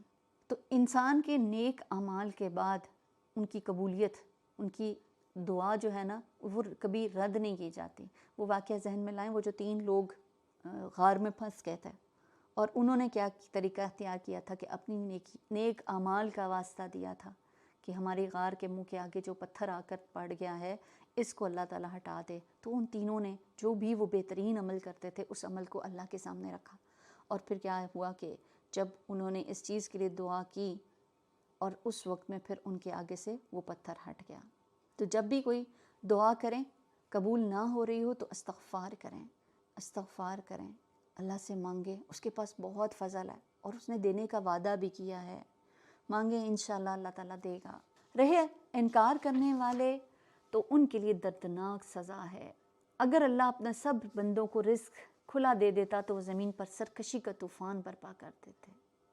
تو اللہ نے یہ قانون یہاں بھی واضح کر دیا ہے کہ رزق تو نپات اللہ اس نے دیا ہے، کسی کو دیا ہے، کسی کو کم دیا، کسی کو زیادہ دیا۔ اگر سب کو دے دیتا تو پھر یہ طوفان بدتمیزی کہ انسان سرکش ہو کے رہ جاتا۔ یاد رکھیں رزق کا کم ہونا کوئی ذلت کی بات نہیں ہے، اور نہ ہی اس کی فراغی کا ہونا کوئی انسان کی فضیلت کا سبب ہے۔ یہ سب اس رب کی تقسیم ہے، اس کے اوپر ہم سب کو راضی ہو جانا چاہیے، مگر وہ حساب سے جتنا چاہتا ہے نازل کرتا ہے۔ یقیناً وہ اپنے بندوں سے باخبر ہے اور ان پر نگاہ رکھتا ہے۔ وہی ہے جو لوگوں کے مایوس ہو جانے کے بعد می برساتا ہے اور اپنی رحمت پھیلا دیتا ہے، وہی قابل تعریف ولی ہے۔ ان کی نشانیوں میں سے ہے یہ زمین اور آسمان کی پیدائش اور یہ جاندار مخلوقات جو اس نے دونوں جگہ پھیلا رکھی ہیں، وہ جب چاہے انہیں اکٹھا کر سکتا ہے۔ ایسا کچھ بھی اللہ کے لیے مشکل نہیں ہے کہ جب وہ جس مخلوق کو اس نے یوں پھیلا دیا اس کو سمیٹ بھی سکتا ہے۔ وَمَا أَصَابَكُم مِّن مُّصِيبَةٍ فَبِمَا كَسَبَتْ أَيْدِيكُمْ وَيَعْفُو عَن كَثِيرٍ، آیت نمبر 30 سورۃ الشورى۔ تم پر جو بھی مصیبت آئی تمہارے اپنے ہاتھوں کی کمائی سے آئی، اور بہت سے قصوروں سے وہ ویسے ہی درگزر کر جاتا ہے۔ تم زمین میں اپنے خدا کو عاجز کر دینے والے نہیں ہو، اور اللہ کے مقابلے میں تم کوئی حامی اور ناصر نہیں رکھتے۔ اس کی نشانیوں میں سے ہیں یہ جہاز جو سمندر میں پہاڑوں کی طرح نظر آتے ہیں۔ اللہ جب چاہے ہوا کو ساکن کر دے اور یہ سمندر کے بیچ میں کھڑے کے کھڑے رہ جائیں۔ اس میں نشانیاں ہیں اس شخص کے لیے جو کمال درجے کا صبر اور شکر کرنے والا ہو۔ لآیات لکل صبار شکور، کہ ایسا شخص اس سے فائدہ اٹھا سکتا ہے جو خوف میں صبر کرنے والا اور نجات میں شکر ادا کرنے والا ہو، یا اس پر سوار ہونے والوں کے بہت سے گناہوں سے درگزر کرتے ہوئے ان کے چند ہی کرتوتوں کی پاداش میں انہیں ڈبو دے۔ اس وقت ہماری آیات میں جھگڑا کرنے والوں کو پتہ چل ہی جائے کہ ان کے لیے کوئی جائے پناہ نہیں۔ فما اوتیتم من شیء فمتاع الحیات الدنیا، جو کچھ بھی تم لوگوں کو دیا گیا ہے وہ محض دنیا کی چند روزہ زندگی کا سر و سامان ہے۔ سوچیے اپنی اپنی چیزوں کو، جو چیزیں ہمارے پاس موجود ہیں، تمام اپنی بلانگنگس کو سوچیں، ان میں سے کون سی چیز ایسی ہے جس کو ہمیں اپنے ساتھ لے کر جانا ہے۔ تو اللہ سبحانہ تعالیٰ کہہ رہے ہیں یہ صرف دنیا کی چیزیں ہیں، یہ چند روزہ زندگی جو ہے وہ جو تھوڑے دن کے لیے تم اس دنیا میں آئے ہو، ایک مسافر کی طرح سے ہو، اور یہ بس یہاں کا سامان ہے۔ تو پھر ہم ان چیزوں کی فکر میں ان کو ہی جمع کرنے میں لگے رہتے ہیں۔ اللہ تعالیٰ اس کی سمجھ ہمیں دے دے کہ یہ یقینی کیفیت آنے لگ جائے کہ انہی کے اندر ہی ہم کھو جاتے ہیں۔ یہ صرف دنیا کا سامان ہے، ان میں سے کچھ بھی نہیں ساتھ جاتا، کچھ بھی نہیں۔ کوئی کسی کو کہے کہ مجھے اپنے کمرے میں اپنے بیڈ کے بغیر، اپنے تکیے کے بغیر نیند نہیں آتی۔ کسی میت کے بارے میں ہم نے نہیں سنا کہ اس کے سر کے نیچے تکیہ رکھ کے بھیجا گیا۔ کوئی یہ نہیں کہتا کہ مجھے فلاں لباس میں مجھے آسانی ہوتی ہے اور فلاں سب لباس میں پہننا بہت پسند کرتا ہوں، لیکن اس کو صرف ایک ہی لٹھے کا جو لباس پہنایا جاتا ہے بس اسی کے ساتھ ہی ہو جاتا ہے۔ کچھ بھی نہیں، ایون یہاں تک کہ کوئی ناک کی کیل بھی لگا ہوا ہوتا ہے نا کسی کا، وہ بھی اتار لیا جاتا ہے۔ تو یہ سامان، اور اتارا بھی کیوں جاتا ہے؟ کیونکہ وہاں آگے اس کی ضرورت ہی نہیں ہے۔ جو اگر اس کے کام کے لیے آنے والا ہوتا کچھ تو میرے خیال میں ہر کوئی اپنی قبر کو پہلے سے اپنے ہاتھوں سے تیار کر کے رکھتا۔ تو ایسا کچھ بھی نہیں ہے۔ تو اللہ کے ہاں وہ ہے جو کچھ بھی ہے اس کے پاس وہ سب سے بہتر ہے اور پائیدار بھی۔ وہ ان لوگوں کے لیے ہے جو ایمان لائیں اور اپنے رب پر بھروسہ کرتے ہیں۔ کن لوگوں کے لیے آخرت ہے؟ کون لوگ آخرت میں فائدہ اٹھانے والے ہیں؟ جو ایمان لاتے ہیں اور اپنے رب پر بھروسہ کرتے ہیں، جو بڑے بڑے گناہوں اور بے حیائی کے کاموں سے پرہیز کرتے ہیں، اور اگر غصہ آ جائے تو درگزر کر جاتے ہیں۔ یہ وہ لوگ جن کے لیے آخرت ہے، یہ بڑے بڑے گناہوں سے بچتے ہیں۔ گناہ کیا ہوتا ہے؟ گناہ وہ ہے جو تمہارے دل میں کھٹکے اور تم لوگوں کو تم لوگوں کا اس سے مطلع ہونا پسند نہ کرو کہ لوگ دیکھ لیں گے، لوگوں کو پتہ چل جائے، تو ایسی کوئی بھی چیز گناہ کہلاتی ہے، اور چھوٹے چھوٹے گناہ بھی بڑھ کر بڑے گناہ ہو جاتے ہیں۔ تو اس کے لیے پھر کیا ضرورت ہے کہ چھوٹے چھوٹے گناہوں سے بھی بچنے کی کوشش کی جائے۔ انس کہتے ہیں تم ایسے ایسے عمل کرتے ہو جو تمہاری نظر میں بہت باریک، بال کی طرح باریک ہے، اور تم ان کو حقیر سمجھتے ہو، جبکہ ہم نبی پاک صلی اللہ علیہ وسلم کے زمانے میں ان کو ہلاک کر دینے والا سمجھتے تھے۔ تو اس لیے پھر کس چیز کی ضرورت ہے کہ ہر طرح کے گناہوں سے بچنا ہے، ہر طرح کے گناہوں سے۔ اور پھر یہ لوگ بے حیائی کے کاموں سے پرہیز کرتے ہیں۔ بے حیائی ایسے کام کہ جن کے برے ہونے میں کچھ شک نہ ہو۔ اور پھر ان کی صفت کیا ہے کہ اگر غصہ آ جاتا ہے تو درگزر کرتے ہیں۔ تو انسان کو ہر بات میں غصہ کرنا اس کو خود کو نقصان پہنچاتا ہے۔ جو شخص غصہ نہیں کرتا، اللہ تعالیٰ اس کے اوپر پھر وہ اللہ کے غضب سے بچ جاتا ہے۔ آپ صلی اللہ علیہ وسلم فرمایا، ایک شخص نے پوچھا، اے اللہ کے رسول، مجھے اللہ کے غضب سے کون سی چیز بچا سکتی ہے؟ فرمایا تم غصہ نہ کیا کرو۔ یعنی غصہ ہر طرح کے شر کو آپ کے جمع کر دیتا ہے، کہ انسان بہت ساری برائیوں سے بچ جاتا ہے جب وہ غصہ نہیں کرتا۔ ایک شخص نے کہا، اللہ کے رسول مجھے نصیحت کیجئے۔ آپ نے فرمایا غصہ نہ کیا کرو۔ وہ شخص کہتا ہے، میں نے آپ کے فرمان پر غور کیا تو یہ سمجھ لیا، یہ جان لیا کہ غصہ ہر چیز کے شر کو جمع کرتا ہے۔ مطلب ہر برائی، جیسے بدگمانی، کسی کو برا بھلا کہنا، کسی سے ناراض ہونا، کسی سے لڑائی کرنا، اور یہاں تک کہ بھی نوبت آ جاتی ہے کہ قتل کر دیتا ہے انسان، اس سب کے پیچھے غصہ ہوتا ہے۔ اگر انسان غصے کو کنٹرول کر لیتا ہے تو پھر وہ اس لیول تک نہیں پہنچ پاتا۔ تو یہ خوبی بتائی گئی ہے ایمان والوں کی کہ ان کو غصہ آتا ہے تو وہ اس کو درگزر کر دیتے ہیں، معاف کر دیتے ہیں، اور جو اپنے رب کا حکم مانتے ہیں اور نماز قائم کرتے ہیں، اور ایک اور خوبی جو ان کی ہے کہ وہ اپنے معاملات آپس کے مشورے سے چلاتے ہیں، اور جو کچھ ہم نے ان کو دیا ہے اس میں سے خرچ کرتے ہیں۔ ایک اور کوالٹی جو اس سے پہلے اس کا کہیں شاید ذکر نہ آیا ہو، باہمی مشورہ۔ باہمی مشورے کے ساتھ اپنے معاملات کو طے کرنا اہل ایمان کی صفات میں سے ایک بہت بڑی صفت ہے۔ حسن کہتے ہیں کہ جب کسی قوم نے مشورے کا طریقہ اختیار کیا تو جو کچھ اس کے پاس موجود ہے ان میں سے سب سے بہتر چیز کی طرف رہنمائی کی گئی۔ پھر انہوں نے اس کے بعد یہی آیت پڑھی۔ تو پھر کسی بھی چیز کے لیے نبی پاک صلی اللہ علیہ وسلم کا بھی طریقہ ہوتا، کوئی بھی اہم معاملہ ہوتا اس میں صحابہ کو ساتھ لے کر چلتے، ان کے مشورے کو سامنے رکھتے۔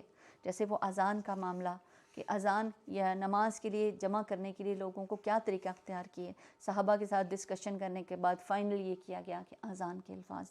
تو یاد رکھیے کہ جو لوگ مشورے میں مشورہ کرتے ہیں ان سے ان کو بہت سارے فائدے حاصل ہوتے ہیں۔ وہ شخص جو اکیلا اپنی ہی بات کو سوچتا ہے اور اس کے اوپر عمل کر لیتا ہے، کیونکہ جو ٹیم ورک ہوتی ہے نا، اس میں یہ آپ کو یہ عمل، یہ والا قاعدہ آپ کو بہت فائدہ دیتا ہے کہ جو لوگ بھی اس مشورے میں شامل ہوتے ہیں وہ اپنی اہمیت کو سمجھتے ہیں، اور پھر وہ اپنے آپ کو اس ٹیم کا حصہ سمجھتے ہوئے اپنی کام کو بڑی ذمہ داری کے ساتھ کرتے ہیں، اور اس سے ان کی جو ٹیم ہے، اجتماعیت ہے، وہ بہت مضبوط ہو جاتی ہے۔ تو پھر ہمیں کیا کرنا ہے؟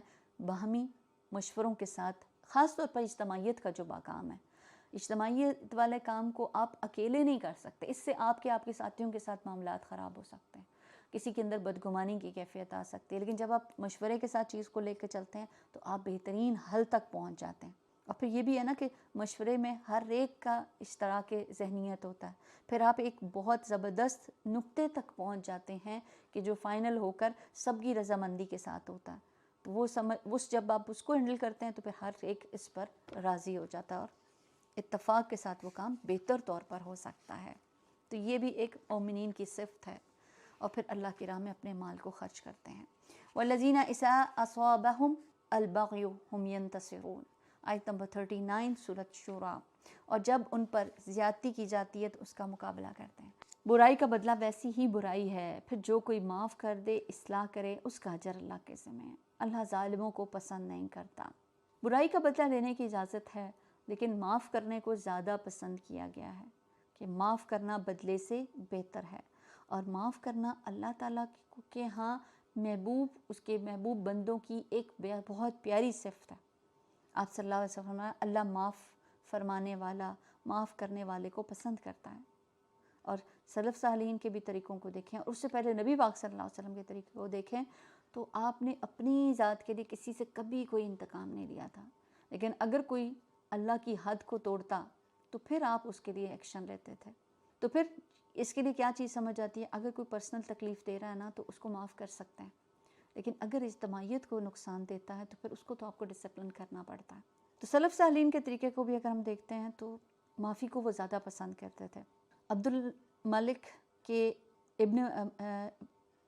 الملک بن مروان، ان کے پاس قیدیوں کو لایا گیا تھا، تو اپنے ساتھی سے مشورہ کرتے ہیں کہ مجھے ان لوگوں کے ساتھ کیا معاملہ کرنا چاہیے۔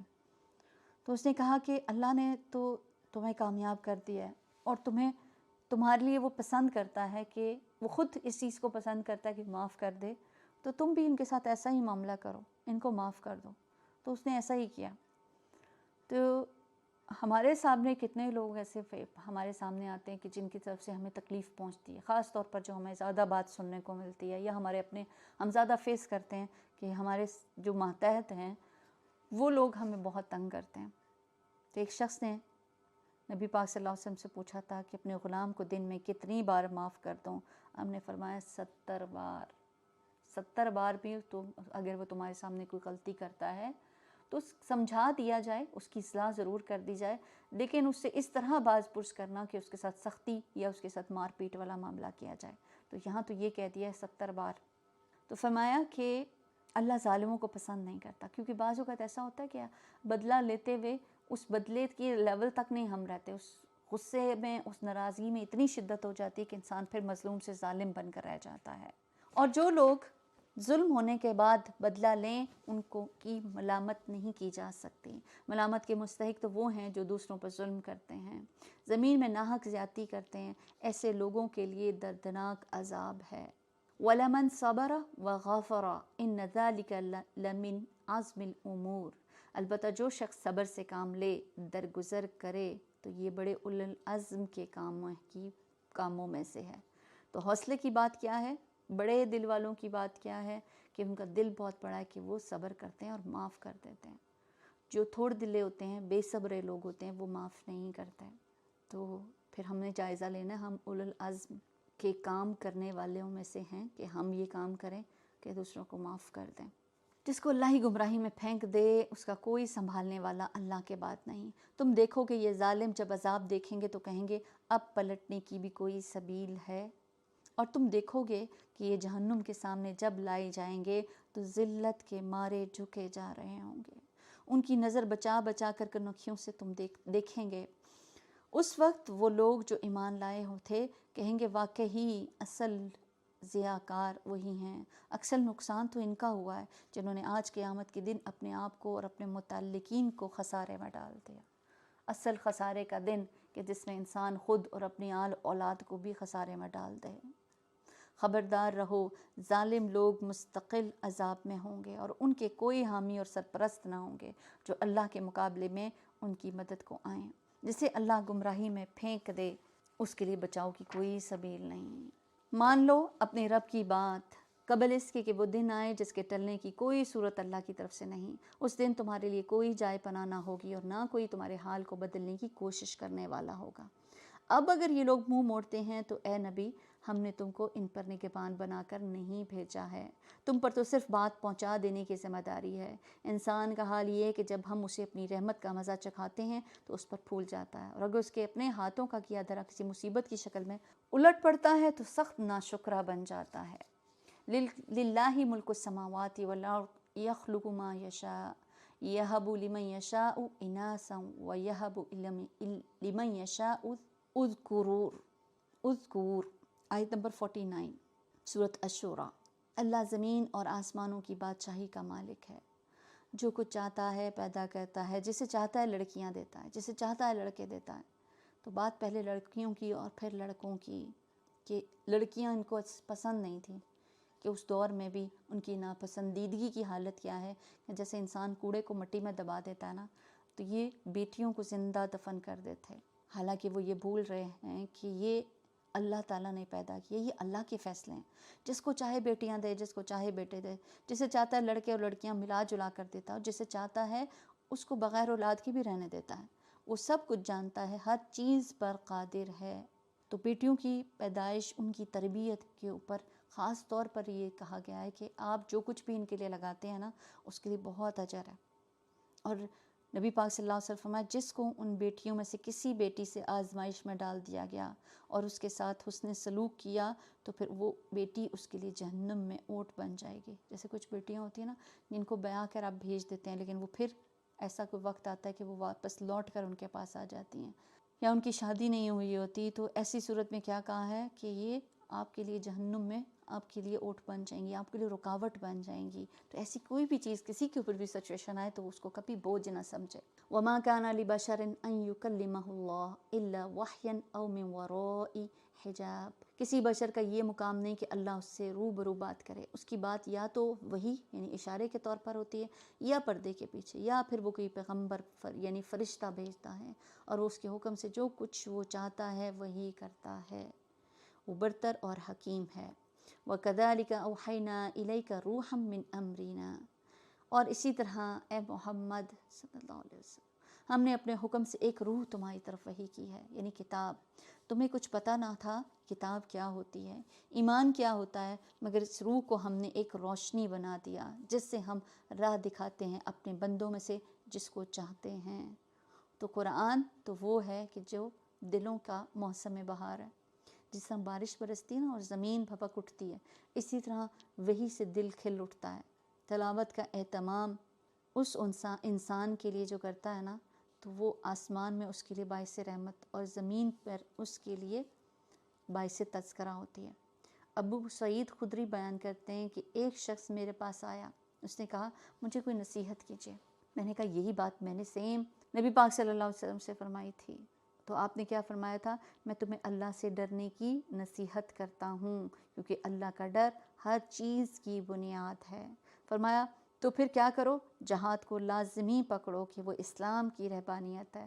اللہ کا ذکر اور اللہ کے کلام کی تلاوت کا اہتمام کرو کیونکہ وہ آسمانوں میں تمہارے لیے باعث رحمت اور زمین میں تمہارے لیے اچھے تذکرے کا باعث ہے، کہ انسان زمین پر بھی اچھے ناموں کے ساتھ پکارا جاتا ہے، اچھی الفاظ میں پکارا جاتا ہے، لوگ اچھے انداز میں اس کا ذکر کرتے ہیں۔ تو یہ قرآن تو وہ ہے کہ انسانوں کی زندگی میں اس کے لیے جیسے جسم میں روح زندگی کا باعث ہوتی ہے نا، اسی طرح یہ روح یعنی قرآن انسان کی جہالت کی زندگی سے بدل کر اس کی زندگی کو روشن کر دیتی ہے۔ مالک بن دینار کہا کرتے تھے اے اہل قرآن، قرآن نے تمہارے دل میں کیا کاشت کیا ہے؟ تو ہم بھی جائزہ لیں قرآن نے ہمارے دل میں کیا بویا ہے، کیا اللہ کی محبت آئی ہے، اللہ والوں کی محبت ہمارے دلوں میں بوئی ہے، قرآن کی محبت، دوسروں کی محبت۔ تو رمضان کا مہینہ ہم سب قرآن پڑھ رہے ہیں اور ہم سب کے دلوں میں ایک طرح کے کچھ نہ کچھ پودے ضرور اگ رہے ہوں گے۔ تو اللہ تعالیٰ اس قرآن کو ہمارے دلوں کی بہار بنا دینا۔ تو بھی یہ قرآن وہ ہے کہ جس سے ہم راہ دکھاتے ہیں اپنے بندوں میں سے جسے چاہتے ہیں۔ یقیناً تم سیدھے راستے کی طرف رہنمائی کر رہے ہو، تو اس خدا کے راستے کی طرف جو زمین اور آسمان ہر چیز کا مالک ہے۔ خبردار رہو سارے معاملات اللہ ہی کی طرف رجوع کرتے ہیں۔ سورۃ زخرف مکی صورت ہے۔ بسم اللہ الرحمن الرحیم۔ حامیم والکتاب المبین انا جعلناہ قرآنا عربیا لعلکم تعقلون۔ حامیم، قسم ہے اس واضح کتاب کی کہ ہم نے اسے عربی زبان کا قرآن بنایا تاکہ تم لوگ اسے سمجھو۔ تو کیا پتہ چلتا ہے کہ عربی زبان ہی میں وہ قوت تھی کہ وہ اپنے مفہوم کو بیان کر سکتی تھی، ورنہ اللہ سبحانہ تعالیٰ کسی اور زبان کو سلیکٹ کر لیتے۔ تو اس لیے اس زبان کو قطعی مشکل نہ سمجھیں، یہ بہت آسان ہے، اور خاص طور پہ قرآن کو سمجھنے کے لیے تو در حقیقت یہ ام الکتاب میں ثبت ہے، ہمارے ہاں بڑے بلند مرتبہ اور حکمت سے لبریز کتاب، یعنی لوح محفوظ میں اس کا اصل موجود ہے۔ یہ کتاب، یہ قرآن، دیکھیے اگر اللہ کی طرف سے نہ ہوتی تو اس کے اندر اتنی خیر اور بھلائیاں اور برکتیں کبھی بھی نہ ہوتی۔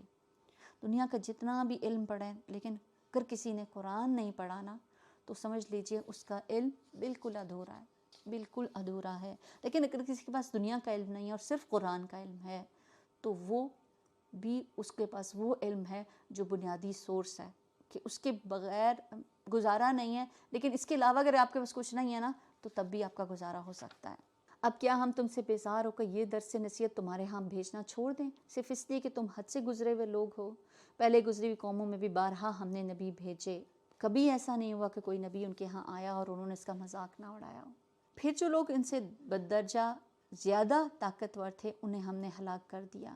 پچھلی قوموں کی مثالیں گزر چکی ہیں، یعنی یہ طریقہ بار بار قوموں کا تذکرہ کر کے سنا دیا گیا ہے کہ ہر بات پیش کرنے والے کی بات کو ایکسیپٹ نہیں کیا جائے گا، الٹا ان کا مذاق اڑایا گیا۔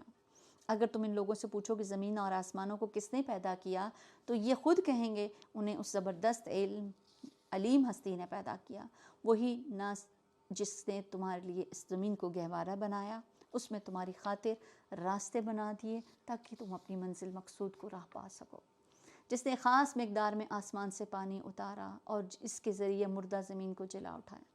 دیکھیے اللہ کا پانی کو بھی زمین پر اتارنا کس قدر حکمت پر مبنی ہے کہ اگر وہ سارا پانی ایک ہی بار زمین پہ اتار دیتا تو سوچے پھر کیا حالت ہوتی، کیا ہم زمین پر رہ بس سکتے؟ کیا ہماری یہ جو فصلیں ہیں کیا وہ اگتی؟ کہ اگر کبھی ایسا ہوتا ہے نا غیر معمولی وقت، غیر موزوں وقت پر بارشیں ہو جاتی ہیں تو ہماری فصلیں تباہ ہو جاتی ہیں۔ تو یہ بھی اللہ کی بہت بڑی رحمت، اس کی حکمت۔ اسی طرح ایک روز تم زمین سے برآمد کیے جاؤ گے، وہی جس نے یہ تمام جوڑے پیدا کیے، جس نے تمہارے لیے کشتیاں، جانوروں کو سواریاں بنایا تاکہ تم ان کی پشتوں پر چڑھو۔ اب اس پر بیٹھو تو پھر کیا کرو، اپنے رب کا احسان کو یاد کرو اور کہو پاک ہے وہ جس نے ہمارے لیے ان چیزوں کو مسخر کر دیا۔ سبحان الذی سخر لنا ھذا وما كنا له مقرنین وإنا إلی ربنا لمنقلبون۔ وہی، ورنہ ہم انہیں قابو میں لانے کے طاقت نہیں رکھتے تھے، وہ ایک روز ہمیں اپنے رب کی طرف پلٹنا ہے۔ تو مومن کا سفر اللہ کی یاد دلاتا ہے، اللہ کی یاد کے ساتھ ہوتا ہے، کیونکہ جس سفر میں بھی ہم نکلتے ہیں تو اللہ کے نام کے ساتھ سواری پہ بیٹھیں تو دعا کرتے ہوئے بیٹھیں، اور صرف سفر کے سٹارٹ میں نہیں، یہ جو دعا سبحان الذی سخر لنا ھذا وما كنا له مقرنین وإنا إلی ربنا لمنقلبون سفر کی دعاؤں میں سے آپ صلی اللہ علیہ وسلم اس کو پڑھا کرتے تھے۔ تو پھر صرف شروع میں ہی نہیں، پورے راستے میں، پورے سفر کے دوران میں اپنے رب کو یاد کرنا ہے کہ سفر میں انسان غور و فکر کرے اور آخرت کی طرف اس کو منسلک کرے۔ اور یاد رکھیے کہ سفر ہمیشہ جائز کام کے لیے کرنا چاہیے، حرام کام کے لیے سفر نہیں ہونا چاہیے۔ تو پھر سفر میں کوئی ایسا کام نہ ہو جو آخرت کو نقصان دے۔ اور سب سے اہم چیز سیکھنے کی کیا ہے کہ سفر دنیا میں بھی ایک انسان مسافر کی طرح ہے، اس کے اوپر غور و فکر کرے۔ نبی پاک صلی اللہ علیہ وسلم فرمایا تمہارے لیے دنیا سے بس اتنا کافی ہے جتنا مسافر کے لیے زیادہ راہ ہوتا ہے، یہ ہے دنیا۔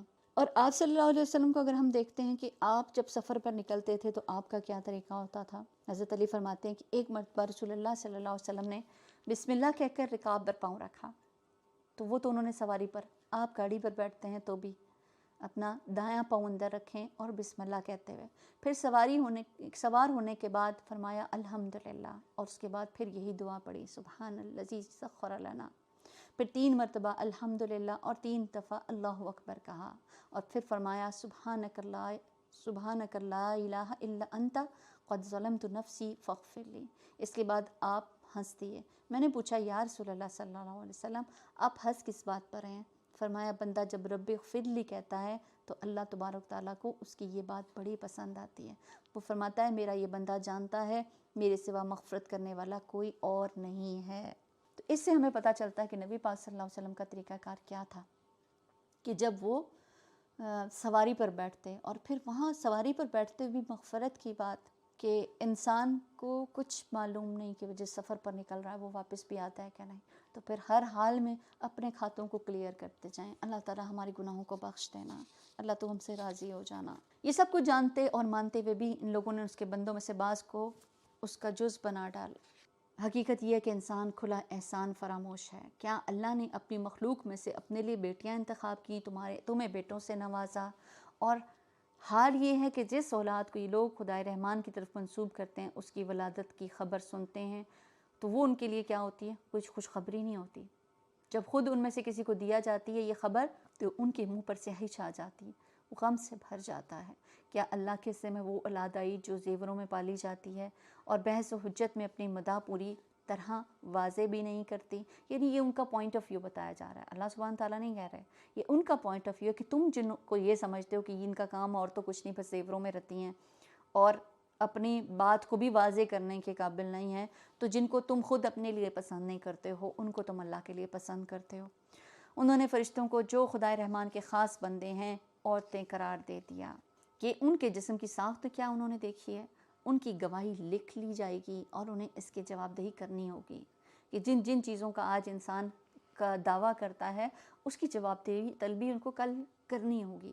یہ کہتے ہیں اگر خدائے رحمان چاہتا کہ ہم اس کی عبادت نہ کریں تو ہم کبھی ان کو نہ پوچھتے.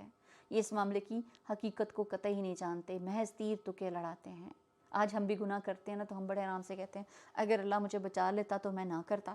تو ایسی چیز کو سمجھ لیجئے, ہدایت کی طلب تو آپ کو ہی دکھانی ہوگی. یہ کہتے ہیں اگر خدائے رحمان چاہتا کہ ہم اس کی عبادت نہ کریں تو ہم کبھی اس کی نہ پوچھتے. اس معاملے کی حقیقت کو قطعی نہیں جانتے, یہ صرف باتیں ہیں ان کی. کیا ہم نے اس سے پہلے کوئی کتاب ان کو دی تھی جس کی سند اپنے ان ملائکہ پرستی کے لیے یہ اپنے پاس رکھتے ہوں؟ نہیں, بلکہ یہ کہتے ہیں ہم نے اپنے باپ دادا کو اسی طریقے پر پایا ہے اور ہم انہی کے نقش قدم پر چل رہے ہیں.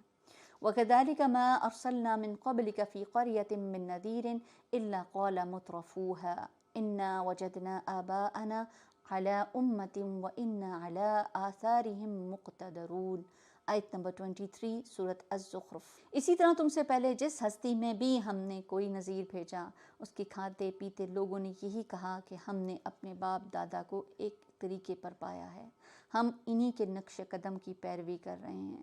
ہر نبی نے ان سے پوچھا کیا تم اس ڈگر پر چلے جاؤ گے خواہ وہ اس راستے سے زیادہ صحیح راستہ تمہیں بتاؤں جس پر تم نے اپنے باپ دادا کو پایا ہے.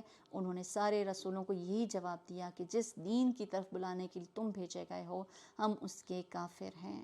آخرکار ہم نے ان کی خبر لے ڈالی اور دیکھو کیا انجام ہوا. کیف کان عاقبۃ المکذبین, کیسا انجام ہوا جھٹلانے والوں کا. اعوذ باللہ من الشیطان الرجیم. وَإِذْ قَالَ إِبْرَاهِيمُ لِأَبِيهِ وَقَوْمِهِ إِنَّنِي بَرَاءٌ مِّمَّا تَعْبُدُونَ إِلَّا الَّذِي فَطَرَنِي فَإِنَّهُ سَيَهْدِينِ. آیت نمبر 26 سورۃ الزخرف. یاد کرو وقت جب ابراہیم علیہ السلام نے اپنے باپ اور اپنی قوم سے کہا تھا تم جن کی بندگی کرتے ہو میرا ان سے کوئی تعلق نہیں, میرا تعلق صرف اس سے ہے جس نے مجھے پیدا کیا, وہی میری رہنمائی کرے گا. ابراہیم یہی کلمہ اپنے پیچھے اپنی اولاد پر چھوڑ گئے تاکہ وہ اسی کی طرف رجوع کریں. تو پھر ہم سب کو بھی یہی کچھ کرنا ہے.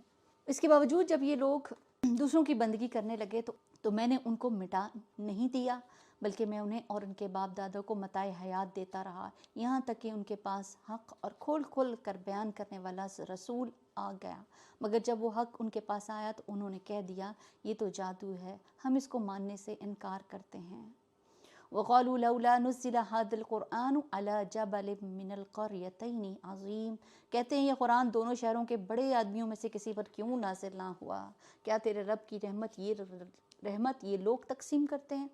دنیا کی زندگی میں ان کی گزر بسر کے ذریعے تو ہم نے ان کے درمیان تقسیم کیے ہیں.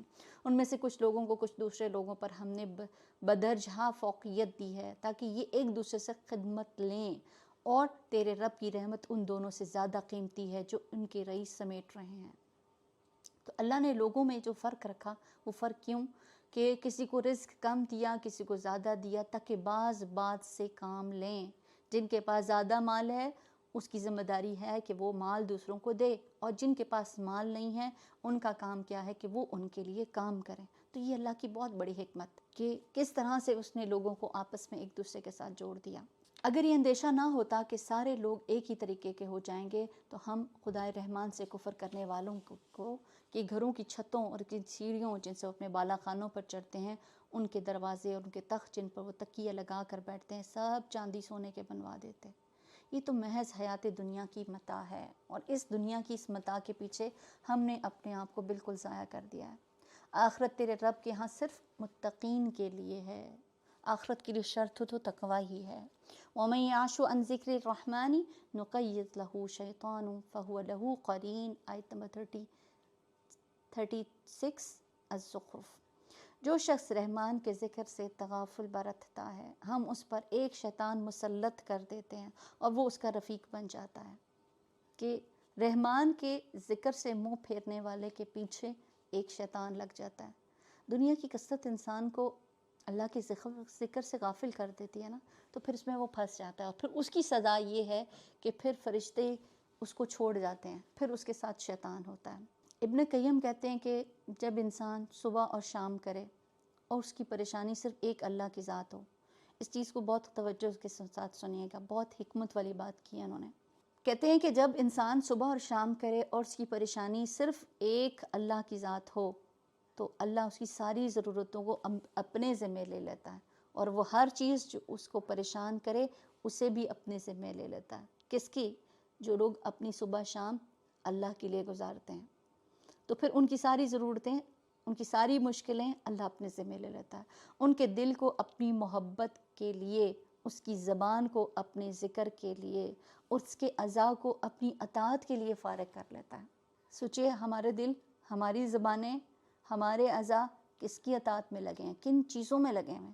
تو یہاں تو کہہ رہے ہیں کہ جو بھی شخص اللہ کے لیے خود کو فارغ کرتا ہے، تو پھر اللہ تعالیٰ ان کو اس کی ان ساری چیزوں کو اپنے لیے فارغ کر لیتا ہے۔ اور اگر وہ صبح شام اس حال میں کرتا ہے کہ دنیا ہی بس اس کے لیے پریشانی ہے، یہ کام وہ کام، یہ مسئلہ وہ مسئلہ، تو اللہ تعالیٰ اس کی پریشانی اس کے غم پر اور لاد دیتا ہے، اور اسے اس کے نفس کے حوالے کر دیتا ہے، اس کے دل کو اپنی محبت سے مخلوق کی محبت کی طرف موڑ دیتا ہے۔ ٹھیک ہے، تمہیں دنیا پسند ہے، لوگوں کے مسئلے تمہارے لیے اہم ہیں، تو پھر لوگوں میں ہی پڑے رہو۔ اس کی زبان اپنے ذکر سے ہٹا کر لوگوں کے ذکر کی طرف لگا دیتا ہے، اس کے اعضاء کو اپنی اطاعت سے ہٹا کر لوگوں کی خدمت میں لگا دیتا ہے۔ تو وہ اس طرح مشقت اٹھاتے ہیں جس طرح جنگلی جانور دوسروں کی خدمت میں مشقت اٹھاتے ہیں۔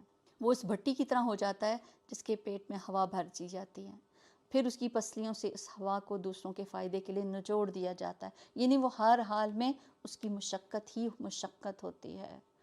تو جو لوگ اللہ کی عبودیت، اس کی اطاعت، اس کے لیے محبت، اس کی خدمت سے روگردانی کرتے ہیں، وہ مخلوق کی عبودیت، ان کی خدمت میں لگ کر رہ جاتے ہیں۔ جب کبھی دنیا کا بوجھ، کاموں کا بوجھ بڑھنے لگے، تو یاد رکھیے اس وقت پھر اندازہ کر لیں کہ ہم کدھر ہیں۔ اور ہم دیکھتے ہیں کہ اسلاف کو جب اپنے دن کے اوقات میں وقت کی کمی محسوس ہوتی تھی، وہ اتنا ہی قرآن کو زیادہ ٹائم دینے لگتے، وہ اتنا ہی قرآن کو زیادہ پڑھنے لگتے تھے۔ لیکن ہماری مصروفیت ہوتی ہے تو ہم قرآن کو ہی پہلے چھوڑ دیتے ہیں۔ تو پھر اس کے لیے کیا ہے، میں آپ سب کو اس چیز کے دعوے کے ساتھ کہہ سکتی ہوں، آپ اپنے آپ کو نکالیں تو صحیح اس کے لیے۔ دیکھیے آپ کے کاموں کو کیسے اللہ سمیٹتا ہے، کیسے اللہ تعالیٰ سارے کاموں سے آپ کو فارغ کر دیتا ہے۔ ضرورت کس بات کی ہے؟ ترجیحات کے بدلنے کی۔ سب کام اپنی جگہ پر ہو جاتے ہیں، لیکن اگر انہی کو چیزوں کو صبح شام کی فکریں بنا لیں گے، صبح اٹھنا ہے تو پھر ناشتہ بھی بنانا ہے، پھر کھانے میں کیا بنے گا، صبح میں سے ہی شام کے کھانے کی تیاری شروع ہو جاتی ہے، اور پھر وہی کاموں کے بوجھ اور انہی کے لیے ہماری سوچیں لگ کر رہ جاتی ہیں، تو پھر اللہ تعالیٰ کہتا ہے ٹھیک ہے، تم انہی چیزوں کو پسند کرتے رہو، بس پڑے رہو انہی کے اندر ہی۔ تو پھر یہ اللہ تعالیٰ کی طرف سے ایک انسان کے لیے سزا ہوتی ہے جو اس کے اوپر مسلط کر دی جاتی ہے۔ قرآن میں آتا ہے فَاذْكُرُونِی أَذْكُرْكُمْ، تم مجھے یاد کرو میں تمہیں یاد کروں گا۔ نبی پاک صلی اللہ علیہ وسلم فرمایا میں اپنے بندے کے ساتھ ہوں اس وقت تک جب تک کہ وہ مجھے یاد کرتا ہے، میری یاد میں اپنے ہونٹ ہلاتا ہے، اور جب لوگ مل کر اللہ کا ذکر کرتے ہیں تو فرشتے اس کو گھیر لیتے ہیں، رحمت اس کو ڈھانپ لیتی ہے، سکینت اس پر نازل ہوتی ہے، اللہ اپنے پاس والوں میں اس کا ذکر فرماتا ہے، اور شیطان کے حملوں سے بچاؤ کا ذریعہ ذکر ہی ہے۔ تو لیکن جب آپ غافل ہوتے ہیں تو پھر اس وقت میں شیطان بھی مسلط کر دیا جاتا ہے، لیکن یاد رکھیے جب آپ ذکر کرتے ہیں تو شیطان دور بھاگ جاتا ہے، اور اس وقت میں ذکر کرتے ہیں تو اللہ کی ذات اس کے ساتھ ہوتی ہے، فرشتے اس کے ساتھ ہوتے ہیں۔ تو سمجھ لیجئے کس چیز کا ساتھ چاہیے، کس کو آپ پریفر کرتے ہیں، اور جس کو آج پسند کریں گے اپنے ساتھ کے لیے، کل بھی وہی آپ کے ساتھ ہوگا۔ تو کہا جا رہا ہے کہ جو شخص رحمان کے ذکر سے تغافل برتتا ہے، غافل ہوتا ہے، اس پر ایک شیطان مسلط کر دیتے ہیں اور وہ اس کا رفیق بن جاتا ہے۔ یہ شیاطین ایسے لوگ کو راہ راست پر آنے سے روکتے ہیں، جن کا ساتھ پھر شیطان کے ساتھ ہوگا تو وہ پھر کیا کرے گا ان کے ساتھ؟ وہ اپنی جگہ یہ سمجھتے ہیں ہم ٹھیک جا رہے ہیں، آخر کا جب یہ شخص ہمارے پاس پہنچے گا تو اپنے شیطان سے کہے گا کاش میرے اور تمہارے درمیان مشرق اور مغرب کی دوری ہوتی، تو بدترین ساتھی نکلا۔ اس وقت ان لوگوں سے کہا جائے گا اب جب تم ظلم کر چکے تو آج یہ بات تمہارے لیے کچھ بھی فائدہ نہیں دینے والی کہ تم اور تمہارے شیاطین عذاب میں مشترک ہو۔ اب کیا اے نبی تم بہروں کو سناؤ گے یا اندھوں اور سری گمراہی میں پڑے ہوئے لوگوں کو راہ دکھاؤ گے؟ اب تو ہمیں ان کی سزا دینی ہے، خواہ تمہیں دنیا میں سے اٹھا ہی لیں یا تم کو آنکھوں سے ان کا وہ انجام دکھا دے جس کا ہم نے ان سے وعدہ کیا ہے۔ ہمیں ان پر پوری قدرت حاصل ہے، تم بہرحال اس کتاب کو مضبوطی سے تھامے رہو جو وحی کے ذریعے تمہارے پاس بھیجی گئی ہے، صرف رمضان میں نہیں کہ صرف رمضان میں قرآن کو پکڑ لو اور بس اس کے بعد آخری روزے کے بعد قرآن کو ایسے بند کر دو۔ اور یہ ایک بات اس بات کی نشانی بھی ہے، کہتے ہیں نا کہ رمضان کی قبولیت کا اگر کسی کو دیکھنا ہے تو اس کے بعد کے اپنے معاملات دیکھے، اگر کسی کو یہ چیک کرنا ہے کہ اس کی نیکی قبول ہوئی کہ نہیں، وہ یہ دیکھے اس کو اگلا سٹیپ بھی نیکی پر ہے یا نہیں ہے۔ تو ایسے ہی اگر تو ہم نے قرآن کو صرف اس رمضان کے مہینے میں دورہ قرآن میں یہ تسبیح تراویح میں لے رہے ہیں یا بس اتنا پڑھ رہے ہیں کہ یہ رمضان کا ہی کچھ خاص عمل ہے خاص، لیکن یہ وہ عمل ہے جو پوری زندگی آپ کے ساتھ رہنا چاہیے۔ تو یہاں کہا جا رہا ہے اس کو کتاب کو مضبوطی سے پکڑ لو جو وحی کے ذریعے تمہارے پاس بھیجی گئی ہے، یقیناً تم سیدھے راستے پر ہوگے۔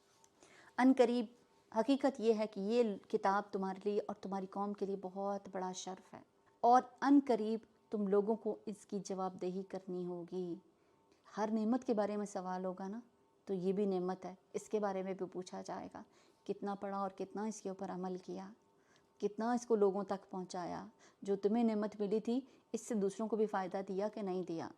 تم سے پہلے ہم نے جتنے رسول بھیجے تھے ان سب سے پوچھ دیکھو، کیا ہم نے خدائے رحمان کے سوا کچھ دوسرے معبود بھی مقرر کیے تھے کہ ان کی بندگی کی جائے؟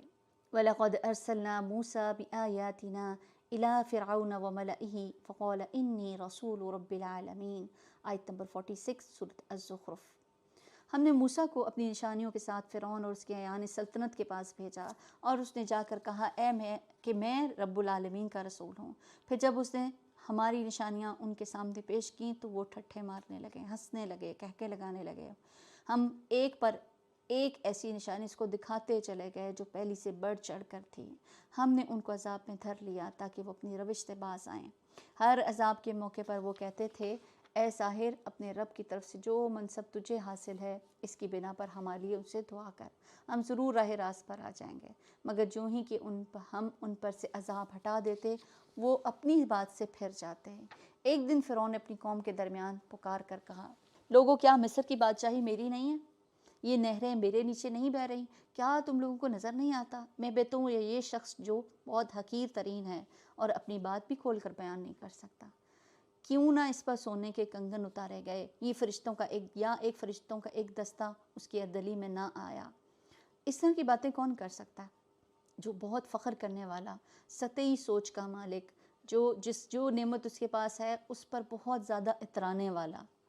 لیکن اگر انسان سوچے کہ اللہ نے اس کو پیدا کس چیز سے کیا، مطلب اپنی پیدائش پر ہی غور کر لے، تو میرے خیال سے کوئی بھی انسان اس طرح کے فخر میں نہ پڑے۔ بشر کہتے ہیں کہ آپ صلی اللہ علیہ وسلم نے ایک دن ہاتھ میں لعاب ڈالا اور فرمایا، اللہ فرماتا ہے، اے ابن آدم، تو کس طرح عاجز کر سکتا ہے جبکہ میں نے تجھے اس جیسی چیز سے پیدا کیا؟ جب میں نے تجھے معتدل بنا دیا، دو چادروں کے درمیان چلنے لگا، تو پھر تم زمین پر برتری جتانے لگا۔ تو نے مال جمع کر لیا، روک کر رکھ لیا، تو پھر کیا ہے کہ جب روح نکالی جائے گی، اس کی روح ہنسلی کی ہڈی تک پہنچ جائے گی، تو اس وقت وہ کیا کہے گا کہ اب میں صدقہ کرتا ہوں، جبکہ اس وقت اس کا کہنا اس کو کوئی بھی فائدہ نہیں دینے والا۔ یعنی انسان کو عمل سے جو چیز روکتی ہے وہ اپنے آپ کو بڑا سمجھنا، جو اس وقت جیسے فرعون کی حالت ہے نا کہ وہ بار بار لوگوں کو یقین دلا رہا ہے کہ دیکھو میری پاس یہ بات چاہیے، اس کے مقابلے میں اس کے پاس تو کچھ بھی نہیں ہے۔ اگر یہ بہت ہی کچھ ہے تو پھر اس کو ایسا دکھنا چاہیے تھا، لیکن یہ ایسا نہیں ہے۔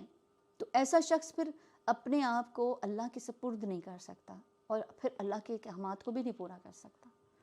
لیکن جب موت کا وقت آئے گا نا، اس وقت انسان کو سمجھ آئے گی کہ وہ جو اپنے بارے میں گمان کر رہا تھا وہ کچھ بھی نہیں تھا۔ اس نے اپنی قوم کو ہلکا سمجھا، انہوں نے اس کی اطاعت کی، در حقیقت وہ تھے ہی فاسق لوگ۔ آخر کار جب انہوں نے ہمیں غضبناک کر دیا تو ہم نے ان سے انتقام لیا اور ان کو اکٹھا غرق کر دیا، بعد والوں کے لیے پیش رو اور نمونہ عبرت بنا کر رکھ دیا۔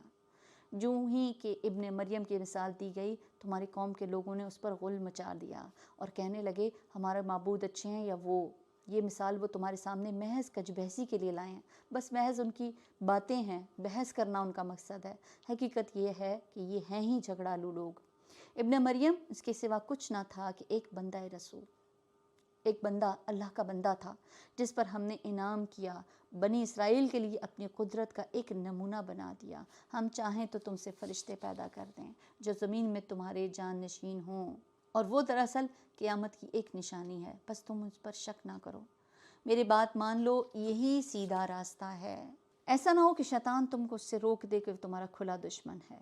اور جب عیسیٰ صریح نشانیاں لیے ہوئے آیا تو اس نے کہا تھا، میں تم لوگوں کے پاس حکمت لے کر آیا ہوں، اس لیے آیا ہوں کہ تم پر بعض ان باتوں کی حقیقت کھول دوں جس پر تم اختلاف کر رہے ہو، لہٰذا تم اللہ سے ڈرو اور میری اطاعت کرو۔ ڈرنا کس سے ہے؟ اللہ سے۔ حقیقت یہ ہے کہ اللہ ہی میرا رب بھی ہے اور تمہارا رب بھی، اور یہ کس کے الفاظ ہیں؟ عیسیٰ علیہ السلام کے۔ اسی کی تم عبادت کرو، یہی سیدھا راستہ ہے۔ اگر اس کی اس صاف تعلیم کے باوجود گروہوں نے آپس میں اختلاف کیا، بس تباہی ہے ان لوگوں کے لیے جنہوں نے ظلم کیا، ایک دردناک دن کے عذاب کی۔ کیا یہ لوگ اب بس اس چیز کے منتظر ہیں کہ اچانک ان پر قیامت آ جائے اور انہیں خبر بھی نہ ہو؟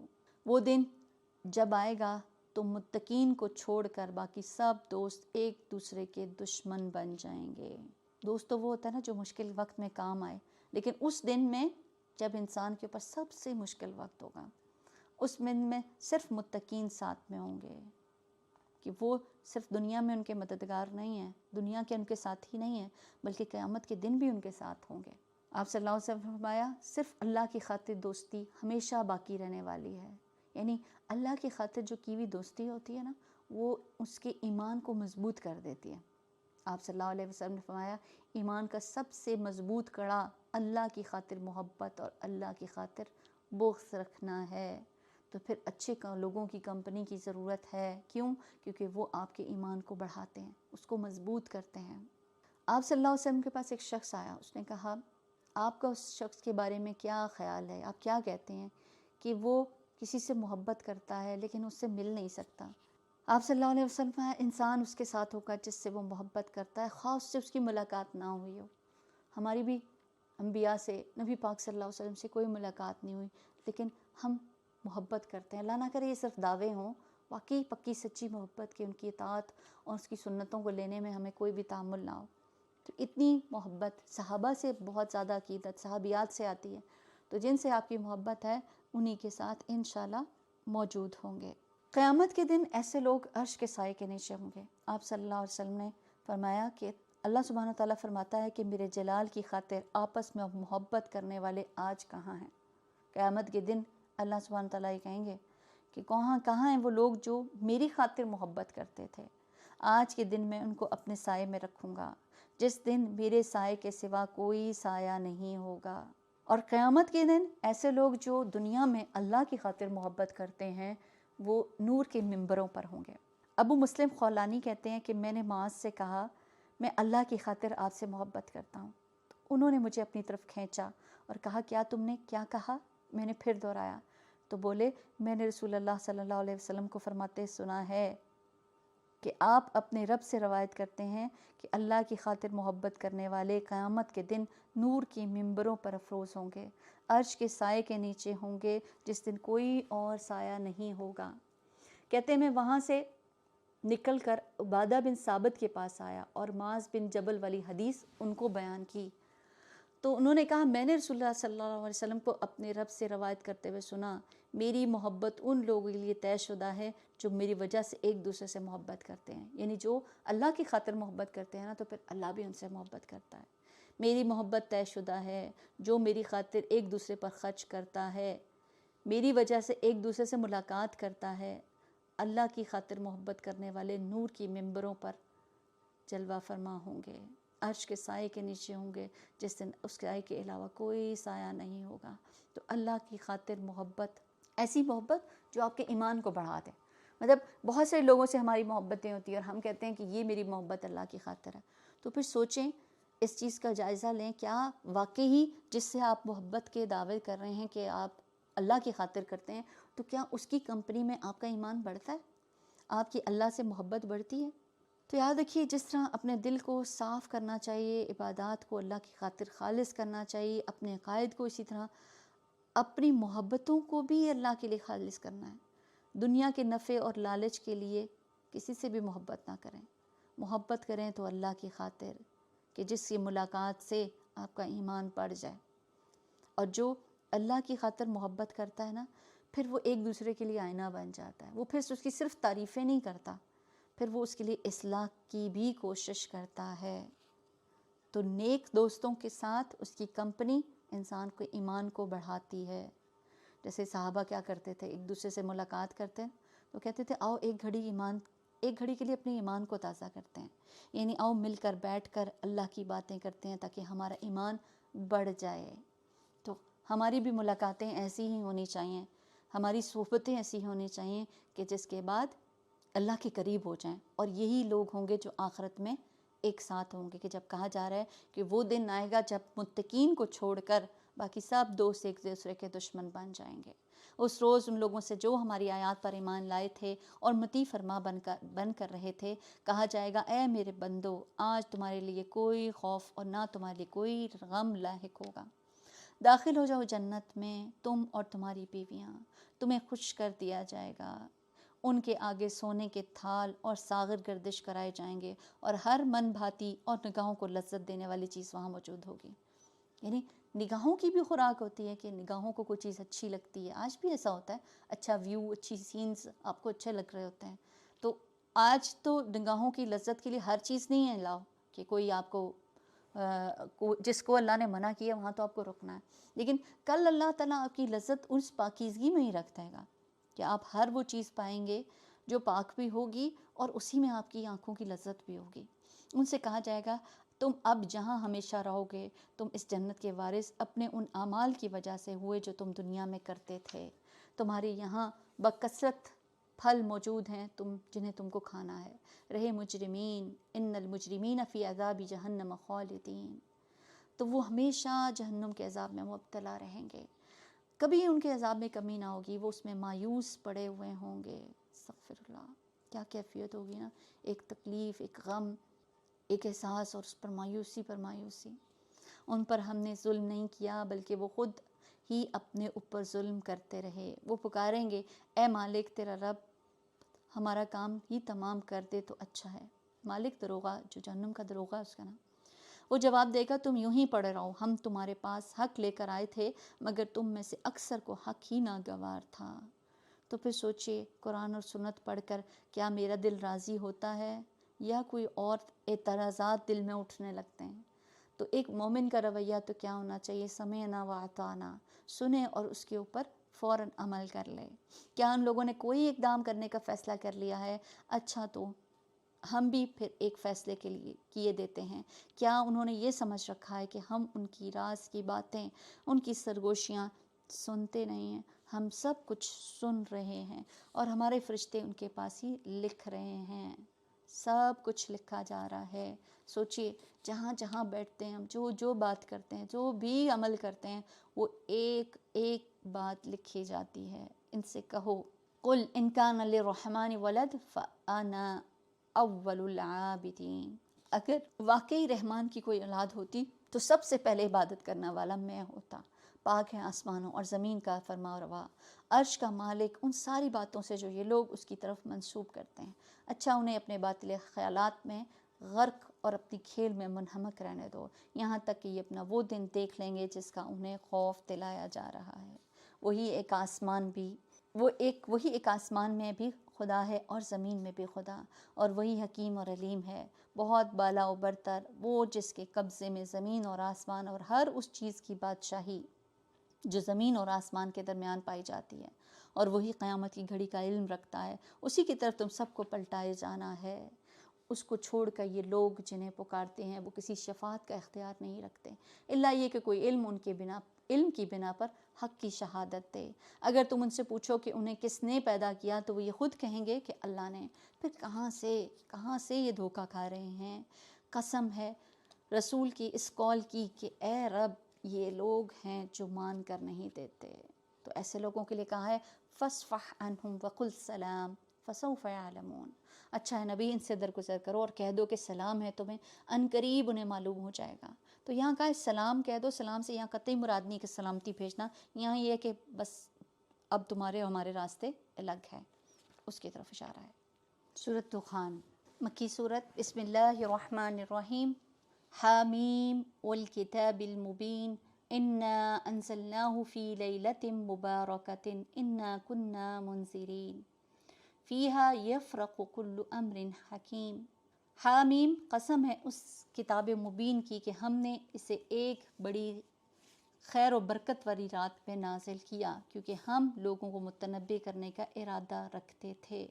تو یہاں پتہ چل رہا ہے کہ قرآن کے نزول کے بارے میں کہ وہ ایک خاص رات لیلۃ مبارکۃ، اور جس کا دوسرا نام لیلۃ القدر، کہ وہ رات جو خیر اور برکت والی رات ہے، جس رات میں قرآن نازل ہوا۔ یہ وہ رات تھی کہ جس میں ہر معاملے کا حکیمانہ فیصلہ ہمارے حکم سے صادر کیا جاتا ہے۔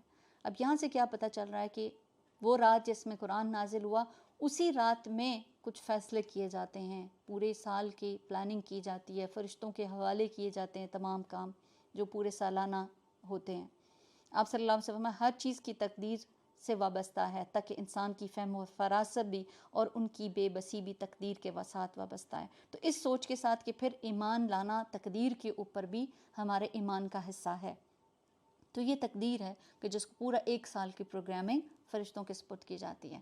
لیکن ہمارے ہاں کچھ لوگ اس کو 15 شعبان سے منسلک کرتے ہیں، کہ جو لوگ یہ کہتے ہیں کہ 15 شعبان کو یہ سب ہوتا ہے کہ پلاننگ جو سال بھر کی جاتی ہے، وہ اس کی طرف منسوب کرتے ہیں۔ لیکن آیت کا شروع کا حصہ بتا رہا ہے کہ وہ خیر اور برکت والی رات جس میں قرآن کو نازل کیا گیا، تو یہاں سے کیا پتہ چلتا ہے کہ وہ 15 شعبان کی نہیں بلکہ رمضان کی لیلۃ القدر کی رات ہے، کہ اس قرآن کو اس لیلۃ القدر کی رات میں نازل کیا گیا، جو بہت برکت والی رات ہے۔ تو سوچئے جس رات میں اس کے نزول کو، اس کو نازل کیا گیا، اس کو اتنا کہا گیا، تو پھر وہ خود کتاب کتنی خیر اور برکت والی ہوگی۔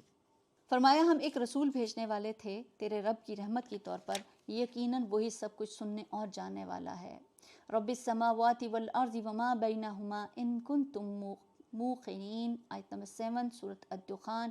آسمانوں اور زمین کا رب اور ہر اس چیز کا رب جو آسمان اور زمین کے درمیان ہے، اگر تم لوگ واقعی یقین رکھنے والے ہو، کوئی معبود اس کے سوا نہیں، وہی زندگی عطا کرتا ہے اور وہی موت دیتا ہے، تمہارا رب اور تمہارے ان اسلاف کا رب جو پہلے گزر چکے ہیں، مگر فی الواقع ان لوگوں کو یقین نہیں ہے، بلکہ یہ اپنے شک میں پڑے کھیل رہے ہیں۔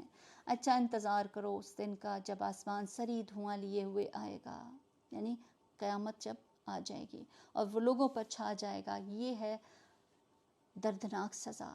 اب کہتے ہیں پروردگار ہم پر سے یہ عذاب ٹال دے، ہم ایمان لاتے ہیں، اس کی غفلت کہاں دور ہوتی ہے۔ ان کا حال تو یہ ہے کہ ان کے پاس رسول مبین آ گیا، پھر بھی یہ اس کی طرف التفات نہیں کرتے، اس کی طرف توجہ نہیں کرتے، اور کہا کہ یہ تو سکھایا پڑھایا و دیوانہ انسان ہے، ہم ذرا عذاب ہٹا دیتے ہیں، تم لوگ پھر وہی کچھ کرو گے جو پہلے کر رہے تھے۔ جس روز ہم بڑی ضرب لگائیں گے، وہ دن آئے گا جب ہم تم سے انتقام لیں گے۔ بدر کی طرف اشارہ ہے۔ وَلَقَدْ فَتَنَّا قَبْلَهُمْ قَوْمَ فِرْعَوْنَ وَجَاءَهُمْ رَسُولٌ كَرِيمٌ، ہم ان سے پہلے فرعون کی قوم کو اسی آزمائش میں ڈال چکے ہیں۔ ان کے پاس ایک نہایت شریف رسول آیا اور اس نے کہا اللہ کے بندوں کو میرے حوالے کرو، میں تمہارے لیے ایک امانت دار رسول ہوں، اللہ کے مقابلے میں سرکشی نہ کرو، میں تمہارے سامنے اپنی ماموریت کی صریح سند پیش کرتا ہوں، اور میں اپنے رب اور تمہارے رب کی پناہ لے چکا ہوں اس سے کہ تم مجھ پر حملہ آور ہو۔ اگر تم میری بات نہیں مانتے تو مجھ پر ہاتھ ڈالنے سے باز رہو۔ آخرکار اس نے اپنے رب کو پکارا کہ یہ قوم مجرم ہے۔ جواب دیا گیا اچھا تم راتوں رات میرے بندوں کو لے کر چل پڑو، تم لوگوں کا پیچھا کیا جائے گا، سمندر کو اس کے حال پر کھلا چھوڑ دو، یہ سارا لشکر غرق ہو کر جائے گا۔ کتنے ہی باغ اور چشمے اور کھیت اور شاندار محل تھے جو وہ چھوڑ گئے، کتنی ہی عیش کے سر و سامان جس میں وہ مزے کر رہے تھے ان کے پیچھے دھرے رہ گئے۔ یہ ہوا ان کا انجام، اور ہم نے دوسروں کو بھی ان چیزوں کا وارث بنا دیا۔ جن چیزوں کے لیے ہم ساری زندگیاں کھپاتے ہیں، ہمارے بعد کچھ اور لوگ ان کے مالک بن جاتے ہیں۔ پھر نہ آسمان رویا اور نہ ہی زمین، اور ذرا سی بھی مہلت ان کو نہ دی گئی۔ یاد رکھیے جب کوئی نیک انسان فوت ہوتا ہے نا، تو جہاں جہاں اس نے وقت کو گزارا ہوتا ہے، جہاں جہاں اس نے سجدے کیے ہوتے ہیں، عبادت کی ہوتی ہیں، وہ جگہیں بھی اس کو یاد کرتی ہیں۔ لیکن کچھ ظالم لوگ ہوتے ہیں جن کے مرنے پر ہر چیز شکر ادا کرتی ہے۔ تو قوم فرعون کا کوئی ایسا نیک عمل تھا نہیں کہ جس کے لیے کوئی روتا، کوئی اس کے لیے غم کرتا۔ تو کیا چیز ہے کہ ہر ایک انسان کو کے ساتھ ایسا ہو کہ کوئی اس کے پیچھے رونے والا، اس سینس میں کہ نیک اور صالحین کے لیے جدائی ان کے لیے گراں گزرتی ہے۔ تو کہا جا رہا ہے کہ وَلَقَدْ نَجَّيْنَا بَنِي إِسْرَائِيلَ مِنَ الْعَذَابِ الْمُهِينِ آیت نمبر 30 سورۃ الدخان۔ اسی طرح بنی اسرائیل کو ہم نے سخت ذلت کے عذاب فرعون سے نجات دی، جو حد سے گزر جانے والوں میں فی الواقع بڑے اونچے درجے کا آدمی تھا۔ اس کی حالت جانتے ہوئے ان کو دنیا کی دوسری قوموں پر ترجیح دی اور انہیں ایسی نشانیاں دکھائیں جس میں سری آزمائش تھی۔ ان ہؤلاء لیقولون، یہ لوگ کہتے ہیں ہماری پہلی موت کے سوا اور کچھ نہیں، اس کے بعد ہم ضرور دوبارہ اٹھائے جانے والے قطعی نہیں ہیں۔ اگر تم سچے ہو تو اٹھا لاؤ ہمارے ماں باپ کو، ہمارے باپ دادا کو، یہ بہتر ہیں یا تبا کی قوم۔ اور اس سے پہلے کے لوگ، تبا جو تھا وہ یمن کے بادشاہوں کا لقب تھا، جیسے مصریوں کے بادشاہوں کا لقب فرعون تھا۔ ہم نے ان کو اسی بنا پر تباہ کیا کہ وہ مجرم ہو گئے۔ یہ آسمان اور زمین، ان کے درمیان کی چیزیں ہم نے کچھ کھیل کے طور پر نہیں بنائی۔ یعنی دنیا صرف انٹرٹینمنٹ کی جگہ نہیں ہے کہ ہم اس کو انجوائے ہی بس کرتے رہیں، کہ یہ وقت ملا ہے تو بس اس کو انجوائے کر لو۔ یہاں تو کہا جا رہا ہے یہ کوئی کھیل کی جگہ نہیں ہے، ان کو ہم نے برحق پیدا کیا ہے، کسی مصلحت کے تحت، کوئی مقصد کے تحت، مگر اکثر لوگ جانتے نہیں۔ ان سب کے اٹھائے جانے کے لیے طے شدہ وقت فیصلے کا دن ہے، وہ دن جب کوئی عزیز قریب اپنے کسی عزیز کے قریب کے کچھ بھی کام نہ آئے گا، نہ کہیں سے انہیں کوئی مدد پہنچے گی سوائے اس کے کہ اللہ ہی کسی پر رحم کرے، وہ زبردست اور رحیم ہے۔ ان شجرۃ الزقوم طعام الاثیم کالمہل یغلی فی البطون، زقوم کا درخت گناہ گاروں کا کھانا، تیل کی تلچھٹ جیسا پیٹ میں اس طرح جوش کھائیں گے جیسے کھولتا ہوا پانی جوش کھاتا ہے۔ پکڑو اسے، گھسیٹو، گھسیٹتے ہوئے لے جاؤ اس کو جہنم کے بیچوں بیچ، اور انڈیل دو اس کے سر پر کھولتے پانی کا عذاب۔ چکھو اس کا عذاب، بڑا زبردست عزت دار آدمی ہے تو۔ یہی وہ چیز ہے جس کے آنے پہ تم شک کرتے تھے۔ خدا ترس لوگ کہاں ہوں گے؟ ان المتقین فی مقام امین فی جنات وعیون، خدا ترس لوگ امن کی جگہ پر، متقین امن والی جگہ پر ہوں گے۔ کہ امن کی جگہ کسی بھی جگہ کے حسن میں اضافہ کر دیتا ہے، بلکہ حسن ہی اس کی امن کے اوپر ہوتا ہے کہ کوئی بھی انسان کسی بھی اور نعمت سے فائدہ نہیں اٹھا سکتا اگر وہاں پر امن نہ ہو، کہ انسان اس جگہ پر سکون پاتا ہے، چاہے وہ بظاہر بہت معمولی سی ہو، ایک درخت کا سایہ ہی کیوں نہ ہو، کوئی معمولی سی مسجد کیوں نہ ہو، کوئی ذکر کا کوئی چھوٹا سا حلقہ کیوں نہ ہو، تو وہ جگہ بھی اس کے لیے خوبصورت ہو جاتی ہے۔ باغوں اور چشموں میں حریر و دیبا کے لباس پہنے آمنے سامنے بیٹھے ہوں گے، یہ ہوگی ان کی شان، اور ہم گوری گوری موٹی آنکھوں والی عورتوں سے ان کو بیاہ دیں گے۔ وہاں وہ اطمینان سے ہر طرح کی لذیذ چیزیں طلب کریں گے، ساری نعمتیں وہاں پر جمع ہو جائیں گی نا، کہ جو بھی انسان مانگے گا، پھل چاہے گا تو پھل جھک جائیں گے اور کبھی ختم نہیں ہوں گے۔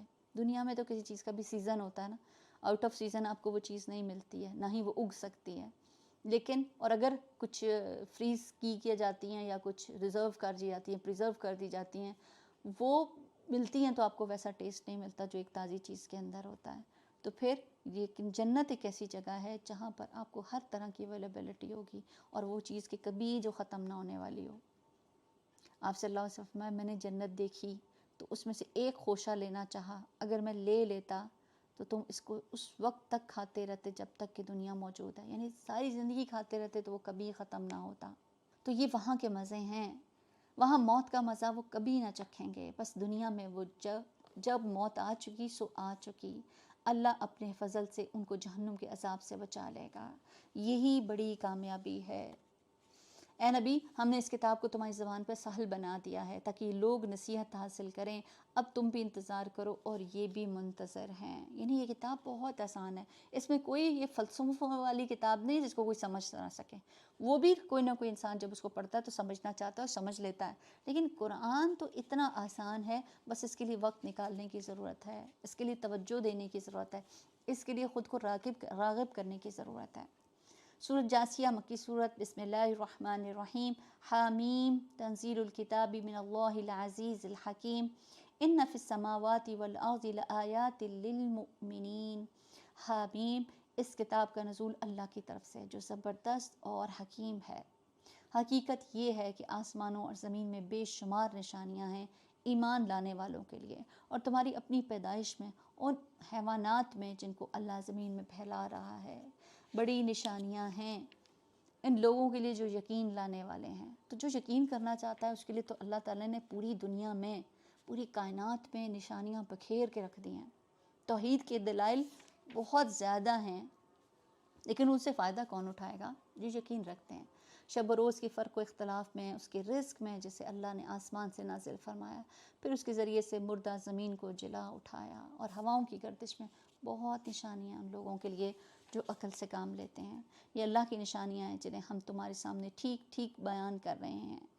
اب اگر اللہ اور ان کی آیات کے بعد اور کون سی بات ہے جس پر یہ لوگ ایمان لائیں گے کہ اللہ کی توحید، اس کی عظمت کے دلائل بے شمار ہیں، اور اس کے بعد بھی اگر کوئی نہیں مانتا تو اس کو کوئی اور چیز نہیں منا سکتی۔ تباہی ہر اس جھوٹے بدعمال شخص کے لیے جس کے سامنے اللہ کی آیات پڑھی جاتی ہیں اور وہ ان کو سنتا ہے، پھر پورے استکبار کے ساتھ اپنے کفر پر اس طرح اڑ جاتا ہے گویا اس نے ان کو سنا ہی نہیں۔ ایسے شخص کو دردناک عذاب کی خبر سنا دو، ایسے شخص کو خوشخبری دے دو کہ تمہیں دردناک عذاب ملنے والا ہے۔ ہماری آیات میں سے کوئی بات جب ان کے علم میں آتی ہے تو وہ اس کا مذاق بنا لیتے ہیں۔ ایسے سب لوگوں کے لیے ذلت کا عذاب ہے، ان کے آگے جہنم ہے۔ جو کچھ بھی انہوں نے دنیا میں کمایا اس میں سے کوئی چیز ان کے کسی کام نہ آئے گی، نہ ان کے وہ سرپرست ہی ان کے لیے کچھ کر سکیں گے جنہیں اللہ کو چھوڑ کر انہوں نے اپنا ولی بنا رکھا ہے۔ ان کے لیے بڑا عذاب ہے۔ یہ قرآن سراسر ہدایت ہے، ان لوگوں کے لیے بلا کا دردناک عذاب ہے جنہوں نے اپنے رب کی آیات کو ماننے سے انکار کیا۔ وہ اللہ ہی تو ہے جس نے تمہاری سمندر کو مسخر کیا تاکہ اس کی کشتیاں حکم سے کشتیاں اسی میں چلیں، تم اس کا فضل تلاش کرو اور شکر گزار ہو جاؤ۔ اس نے زمین اور آسمان کی ساری چیزوں کو تمہارے لیے مسخر کر دیا، سب کچھ اپنے پاس سے، اس میں بڑی نشانیاں ہیں ان لوگوں کے لیے جو غور و فکر کرنے والے ہیں۔ اے نبی، ایمان لانے والے سے کہہ دو کہ جو لوگ اللہ کی طرف سے برے دن آنے کا کوئی اندیشہ نہیں رکھتے ان کی حرکتوں پر درگزر سے کام لیں تاکہ اللہ خود ایک گروہ کو اس کی کمائی کا بدلہ دے۔ من عمل صالحا فلنفسہ، جو کوئی نیک عمل کرے گا اپنے ہی لیے کرے گا، اور جو برائی کرے گا وہ آپ ہی اس کا خمیازہ بھگتے گا۔ پھر جانا تو اس کو سب کے سب کو رب ہی کی طرف ہے۔ اس سے پہلے بنی اسرائیل کو ہم نے کتاب اور حکم اور نبوت عطا کی تھی، ان کو ہم نے عمدہ سامان زیست سے نوازا، دنیا بھر کے لوگوں پر انہیں فضیلت دی، اور دین کے معاملے میں انہیں واضح ہدایات دی۔ پھر جو اختلاف ان کے درمیان رونما ہوا وہ ناواقفیت کی وجہ سے نہیں بلکہ علم آ جانے کے بعد، اور اس بنا پر ہوا کہ وہ آپس میں ایک دوسرے پر زیادتی کرنا چاہتے تھے۔ اللہ قیامت کے روز ان معاملات کا فیصلہ فرما دے گا جن میں وہ اختلاف کرتے رہے۔ اس کے بعد اب اے نبی، ہم نے تم کو دین کے معاملے میں ایک صاف شریعت، ایک صاف شاہراہ پر قائم کیا ہے، لہٰذا تم اسی پر چلو اور لوگوں کی خواہشات کی اتباع نہ کرو جو علم نہیں رکھتے۔ اللہ کے مقابلے میں وہ تمہارے کچھ بھی کام نہیں آ سکے گا۔ ظالم لوگ ایک دوسرے کے ساتھی ہیں اور متقیوں کا ساتھی اللہ ہے۔ یہ بصیرت کی روشنیاں سب لوگوں کے لیے اور ہدایت اور رحمت لقوم یوقنون، ان لوگوں کے لیے جو یقین رکھتے ہیں۔ یقین بہت بڑی دولت ہے، بہت بڑی نعمت ہے، اس سینس میں کہ یقین کے بعد ہی انسان کی اندر ایک موٹیویشن آتی ہے، وہ کچھ کرنے چاہتا ہے۔ پھر دنیا ادھر سے ادھر ہو جاتی ہے نا، وہ وہاں سے پھر ہلتا نہیں ہے، وہ اس کو پوری استقامت کے ساتھ کر لیتا ہے۔ ام حسب الذین نجترحوا السیئات ان نجعلہم کالذین آمنوا وعملوا الصالحات، کیا وہ لوگ جنہوں نے برائیوں کا ارتکاب کیا ہے یہ سمجھے بیٹھے ہیں کہ ہم انہیں اور ایمان لانے والے اور نیک عمل کرنے والوں کو ایک جیسا کر دیں گے کہ ان کا جینا اور مرنا یکساں ہوگا؟ یہ بہت برے حکم ہیں جو یہ لوگ لگاتے ہیں۔ کچھ لوگ ایسے کام کرتے ہیں جن کو بظاہر وہ نیک سمجھتے ہیں لیکن وہ نیک ہوتے نہیں ہیں۔ عبادت گزار جب یہ ان آیات کو اس کو پڑھتے تھے نا تو وہ روتے تھے۔ ابراہیم بن اشعث کہتے ہیں میں فضیل بن ایاز کو اکثر دیکھا کرتا کہ وہ رات کے اول حصے سے آخر تک اس آیت اور اس جیسی آیات کو پڑھ کر رویا کرتے. کہتے کاش میں جان لوں کہ میں دونوں گروہوں میں سے کس میں ہوں، نیک میں ہوں یا بد میں ہوں.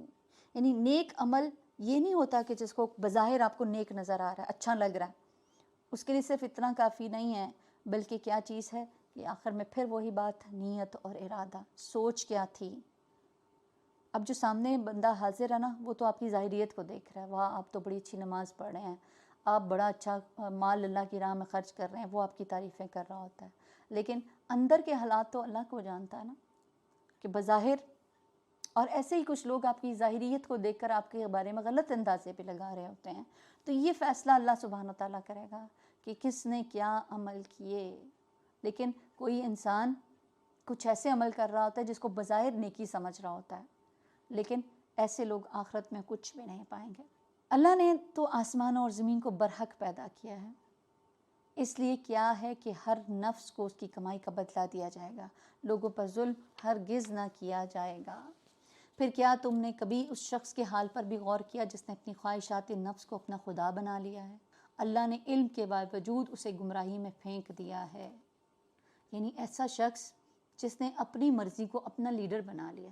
جو شخص خواہش کا غلام ہو جاتا ہے نا، اس کو اس کا علم بھی کوئی فائدہ نہیں دیتا، کہ اس کا علم بھی پیچھے رہ جاتا ہے. اس کے جذبات، اس کی سوچ، اس کی خواہشات، وہ اس کے پر غالب آ جاتے ہیں. ابن عباس کہتے ہیں اللہ تعالیٰ نے جہاں خواہش کا ذکر کیا نا، اس کی مذمت ہی بیان کی ہے.